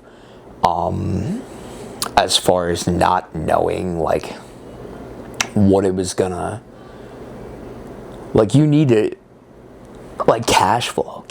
This could be its own lesson. It only becomes more important as you grow your business. I touched earlier on the fact that like thousands of dollars move in and out of my account every single day. That makes it really unpredictable of how much money you're going to have this week compared to next week. If you have people who are late on paying you, and you've got all these bills coming up, if you've got a $10,000 consulting bill, it's like, oh shit, now I only have $5,000 left in my bank account. What am I going to do? And then you go out and you sell your ass off, and it's okay, and you get the money back, and you're fine. which is what I've done multiple times with the monthly. My business bank account has gone as low as like $5,000 in the business bank account, but then I just go and I just like kick my ass in a gear, make a bunch of sales, and then we're good. But it has definitely put me on, it's like put a bit of a fire under my ass as far as like the cash flow that it's taken to do that. So I don't say that as a bad thing. I would just say we weren't ready and it wasn't something we needed as a business, right? Because it's one of those things where you get an outside consultant, they bring in new ideas as well, which was the one thing I needed less of. In fact, I probably needed to shut myself out from everyone else's advice, the whole entire world, these past 3 months, and we would have done much better. Obviously, I'm just starting to realize now, like, what it actually is going to take. And now I'm focused, right? Now I'm not pursuing a billion different things. But it was one of those things where I was like, in the moment, I was like, this is expensive. This is fucking expensive, right? But I always, like, I kind of built that in my identity that, like, I'm going to be the person that invests the extra profit into myself. But now I'm a little bit cash tied where this is money that I could be testing new ads with. Like, I just think that where we're at, return on investment, like, I'm being very honest right now because I don't like to say, like, it's not fun to say you made a mistake, and I'm not necessarily saying I made a mistake. Like, I like this guy a lot. He's been very helpful. But was it the best allocation of that $20,000? No, I don't think so. I think having that free cash flow to be able to get a little ballsy with the marketing, try new things on ads, etc., that would be helpful. And I don't know. I'm back and forth on this. I'm not saying it was a bad investment. I'm definitely not saying it was a bad investment. Like, this guy has been a mentor to me, and he's kind of like perfect for what we need as far as he has experience in the industry. He obviously has experience consulting companies. But it's like, did I need that right now? Maybe not. Maybe not. And it is good to have him on my side, and there's a lot of benefit I'm getting. A big part of the benefit is just the network. The network you get when you hire someone like that who has done all those things and also happens to be involved in your industry. Like, he's connected me already with some great people. He's already gotten me some leads. He's already, provided some very valuable insight on the direction he thinks the brand should go. And quite frankly, we're in talks about bringing him on afterwards as like a COO. The compensation structure will obviously be different, but bringing him on as like a fractional COO, CFO in the future is definitely in talks. But as far as the money I've spent up to this point, I don't think it's something I should have done. Like honestly, I'm just being honest. Like I said, I love the guy, and there's a lot of lessons that I've taken away from him, and it's great to have someone who's like a mentor that you can just call up whenever, and you could be like, hey, am I being crazy about this? And then it'll straight up tell you. But at this level of business, I could have figured it out myself. Like, there's no reason I shouldn't have been able to get to a farther along revenue level where it would have made sense to invest this cash before actually doing it. So, like, timing lined up the way that it did, and I met this guy at this time, and I decided to take the jump, and I don't regret it.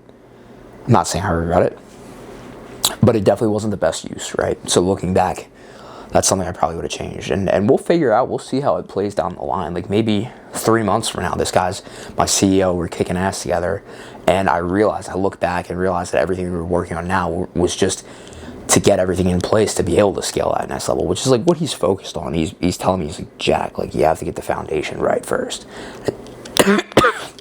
I'm joking. Excuse me. He's always telling me, you gotta get the foundation right first, and then you scale. The guy's great. I'm not gonna lie. I'm not gonna say the guy's not great.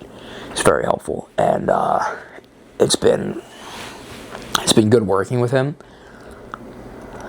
But looking back, like, I don't know, like the position that it puts me in cash wise is rough, and it hasn't paid for itself yet. So we'll see. We'll see how it turns out. But that was a big investment I made. So outside of that, I spent money on my team, a lot of money on my team, investing in people's equipment, helping them, giving people bonuses, right? Like, at the end of the 1 month, we made a good amount of profit. I just decided, I'm like, I don't really need this money. And I just paid people extra just for the sake of paying them extra, not tied to any projects, not tied to anything else other than the fact that, like, realistically, they're not getting paid as much as maybe they should or they would at other roles. But it's like, it's a startup, they know what they're a part of. So I just gave them a little bonus. I was like, here, thank you for your discretionary effort. I appreciate it. So that was something I did. Like I said, I bought people equipment. I actually hired someone very recently. This is another pretty fat investment, right? It's $1,600 a month currently. I have this guy who's kind of running like my personal brand side of things for our business, like putting it hourly to my business, where we are shooting content of me, kind of talking about the business. Like, just, he's like my behind the scenes guy. So we're doing more of that, doubling down on the organic content going into 2026 and kind of putting a face behind the brand. So that's another investment I made. So Hormozi, books, consulting, investment in the team as far as equipment and skills, like, you know, buying people editing software, but just different things, anything they need to get better and grow within the role. I've helped with that. And then investing in our brand, in our organic content. That's an investment I'm making too with Chris, who's handling our personal branding for our business. So yeah, that summed out to most of my profit this year that I've spent on this stuff. And then we did some donations and stuff too. That's just like branding. You know, it's good to give back to good causes, but that was a very minimal amount of money, like under $3,000 total. So I wouldn't really count that as a big investment. But, like, you know, that we put pretty much all the free cash flow, or I put pretty much all the free cash flow back into growing me and the people that I'm working with. And I net that has been a good decision, and I think it will just continue to pay off over time. Like, I think that maybe it's not the most immediate return on investment from that, but over time I do think that all the money I spent this year will greatly generate some return on investment. So I'm excited with that, and it's kind of cool to be able to say that. It's like, yo, I spent $30,000 on making myself better this year. More than that. I spent more than a college education. Actually, I don't know. Yeah, college education, that's like approximately like that per year, roughly. So I went to college without going to college. I did my own version of college. And it's cool to be able to, like, you know, to have had the profit to be able to do that, right? I always said, like, coming up, it was like put into me by, you know, Hormozi and all the people I listen to on the internet, that it's like, you should always pay to, like, get knowledge from people that are ahead of you. It's like you're saving yourself the pain of going through those problems by just learning ahead of time. Like, that's an investment you should make every time. And I strongly resonated with that, and I always told myself that when I had the free money to be able to do that, I would do it. And this year I did it, and I did the shit out of it. So I'm happy about that overall. Good experience. It's getting hella dark, so I keep, like, adjusting the lighting on my camera. I don't know. We're almost done though. I think that the only other things that I kind of wanted to touch on were just general experiences, right? So how my day-to-day life changed, I would say. I met a lot of cool people this year. I got a lot of cool people. As far as my customers, when you sell expensive stuff, you tend to get customers who are also wealthy, which happen to typically be people who have started their own business and built their own thing. Like, a lot of my repeat customers do really cool things. Like, I have one guy who, he's a cardiologist, right? He's a doctor, but he owns not an NHL team, an NAHL team, which is like a junior hockey team. He owns the team, he owns the arena, he owns multiple rinks. He's a really cool guy. He serves as like a bit of a mentor to me. He's always very positive. He's just encouraging me to win. He's like, you know, like, go out, make money, dude. Like, do your thing. Like, build something. That's cool. Like, I have another guy who owns an events company. He has like over 100 employees. He's got like in-person offices up and down the East Coast. Like, that's super cool to have a place where, you know, your whole team gathers. Like, I think one day I would like to have an in-person office. I don't know how that would really play, just based on the fact that my business is kind of spread out. it's definitely a goal I have one day to have some kind of headquarters. I think that's really cool. So he's cool to talk to. The consultant that I met actually was a result of him being a lead. Like, that's how I met this guy. He filled out one of our lead forms, interested in buying our service. The more we talked, the more he got interested in what we were doing. And yeah, you just meet like so many people. I can list so many people. I have this one customer who literally he's the managing partner of a hedge fund that manages like $1 billion in assets. He's like a decamillionaire, this guy, and he's so supportive. He tips me like triple what I'm even charging. It's ridiculous. And he actually brought me to this charity event, and I was in a room of people that I definitely shouldn't have been in. Like all these older guys who have their own businesses and like private equity money. It was in a private club. It was just a cool experience, right? Like I've got to do all these cool things as a result of meeting cool people. Like that's really something that I look back on this year, where I've made some really good business connections as far as people who can serve as mentors, people who can get me in rooms that I wouldn't be able to get in.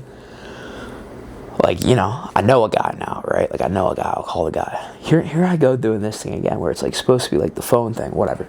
But a lot of cool people, a lot of people who have built real things, and that's really awesome because I didn't know many of those coming up.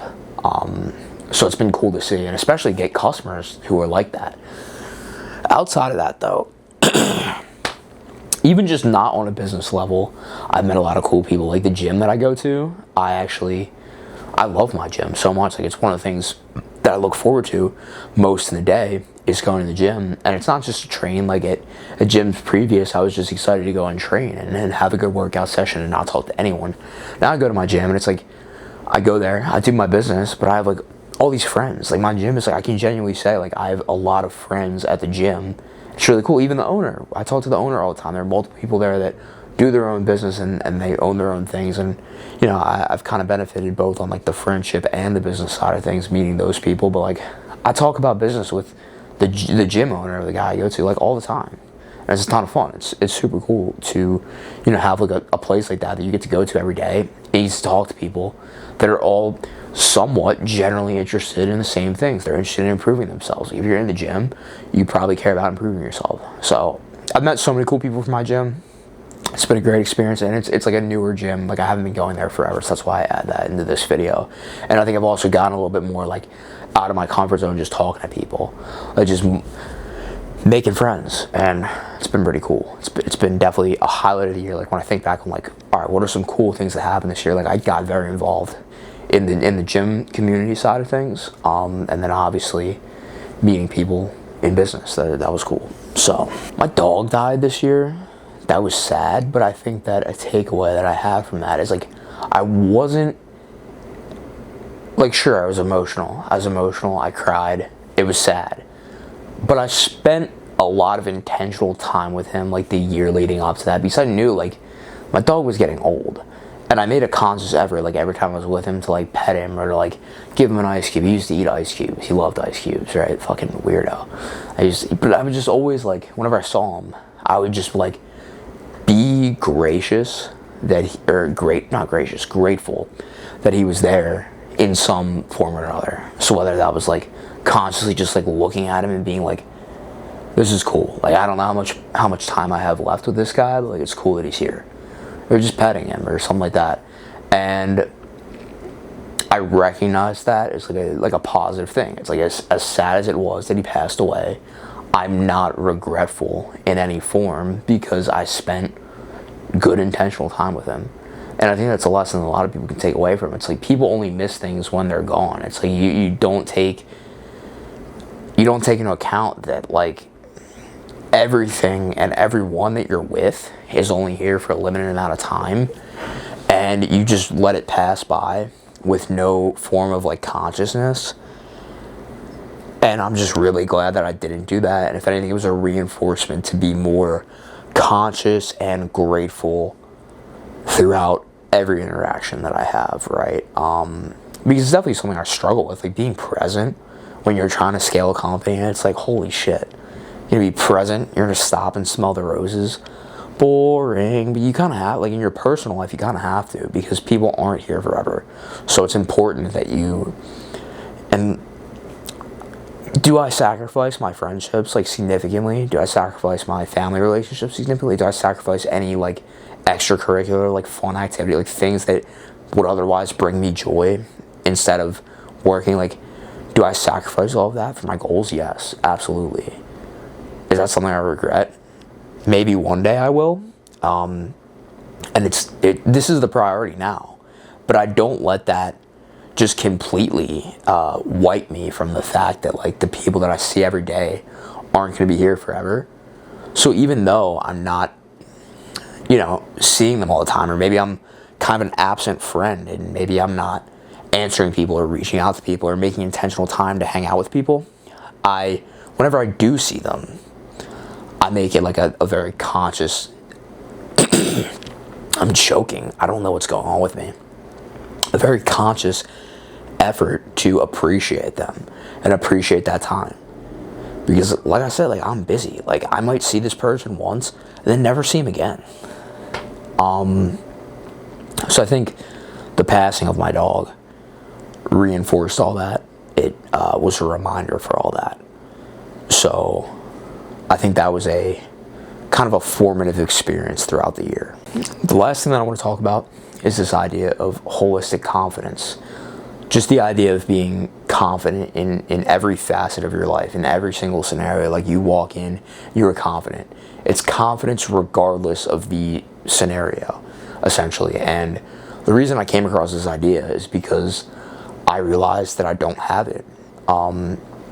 Despite the fact that I work really hard to be physically fit, I work hard to pursue financial freedom. There are definitely like other areas of my life that I lack in, and that causes me to be super confident and super charismatic and super just present and myself in some scenarios, and then in others I'm just like the most awkward little loser. Like I just feel like such a loser in some scenarios, and I never really was able to pinpoint it.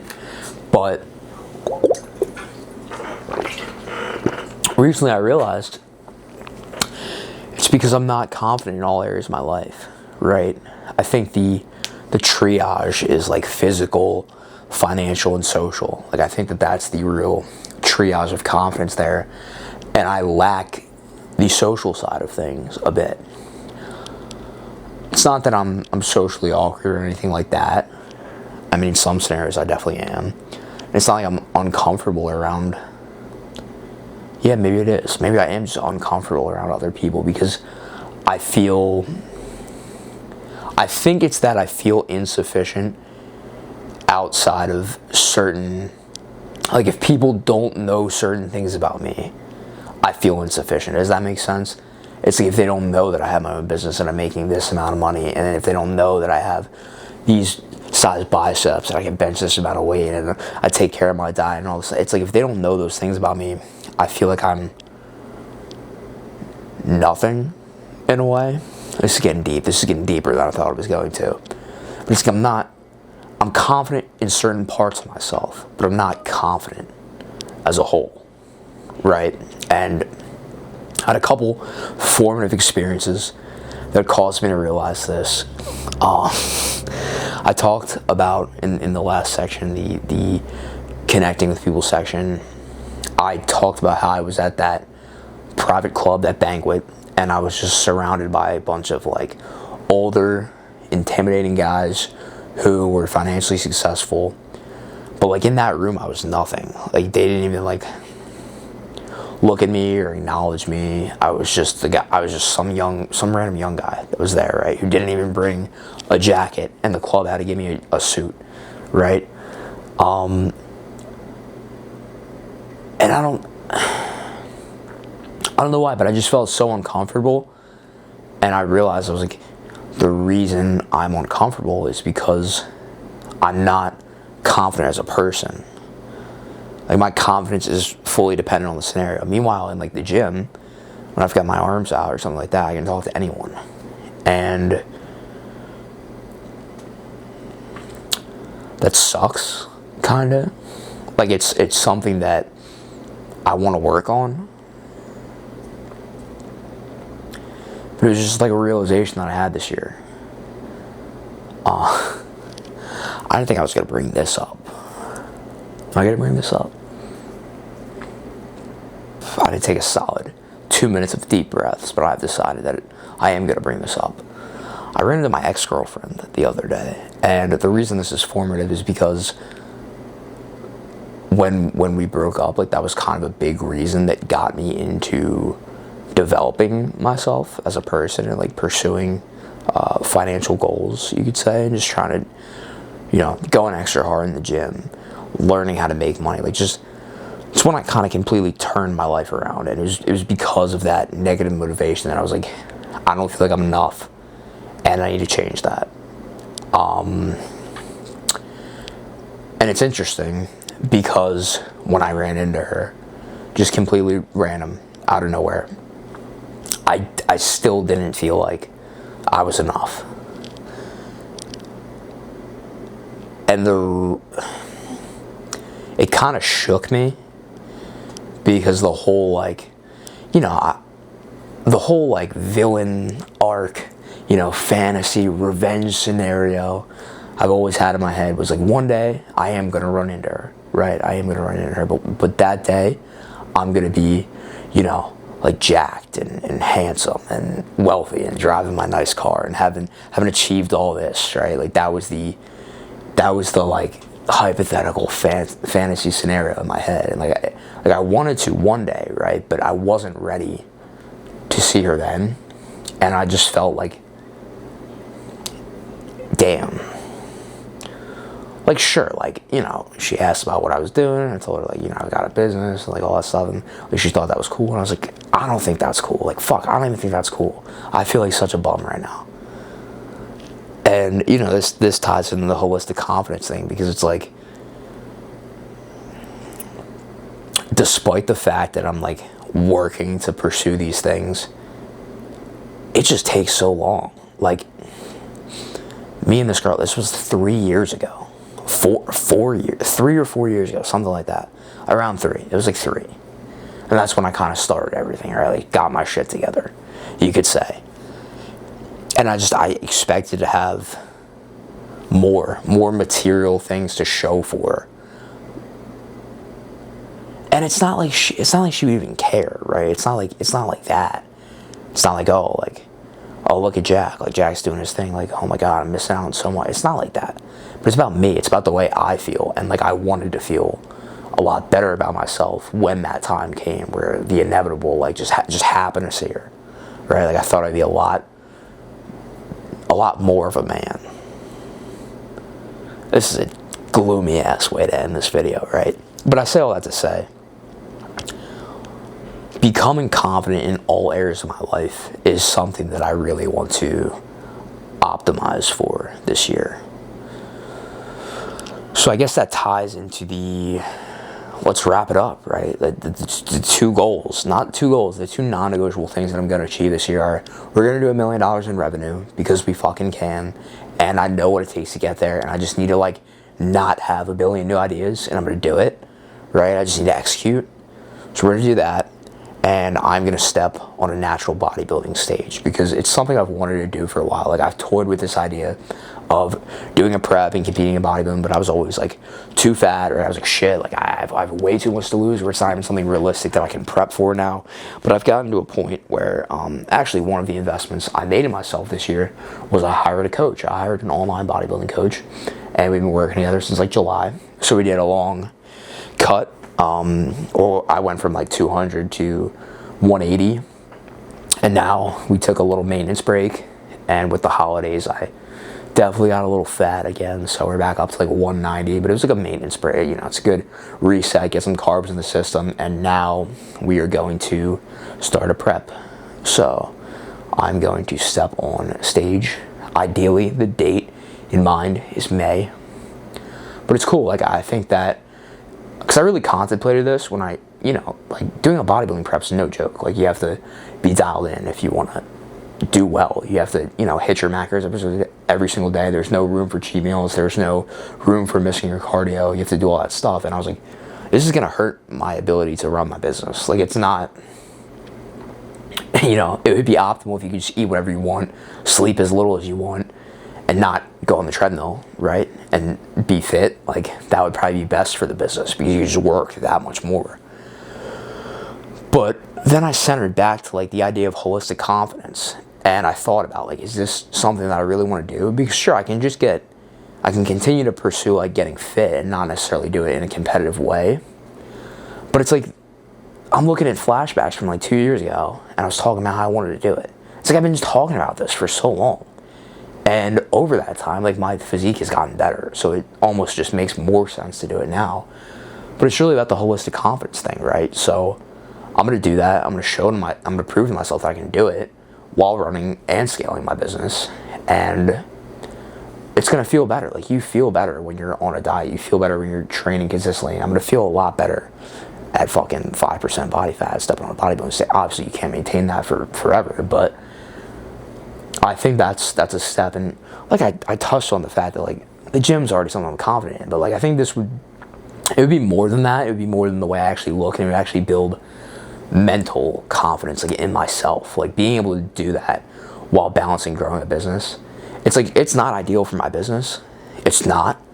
And that's obviously what's most important for me, but like, it's a trade-off. And for the next, I want to do it now so I don't have to worry about it in the future. Like, I need to do this, get this out of the way, and then just like maintain and like, you know, continue to train and be healthy and stuff like that, but kind of like maintain where I'm at, and be able to then really focus on the business. Because I'm thinking 5 years ahead for the business side of things, but it's like, I would like to do this. I'd like to do a bodybuilding show. So that's it, dude.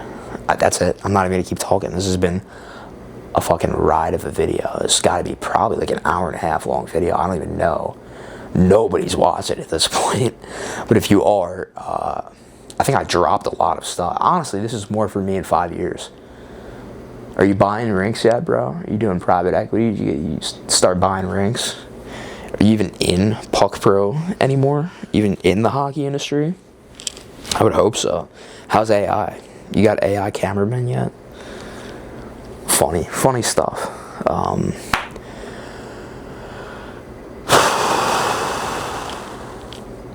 Thanks for watching, guys. 2025.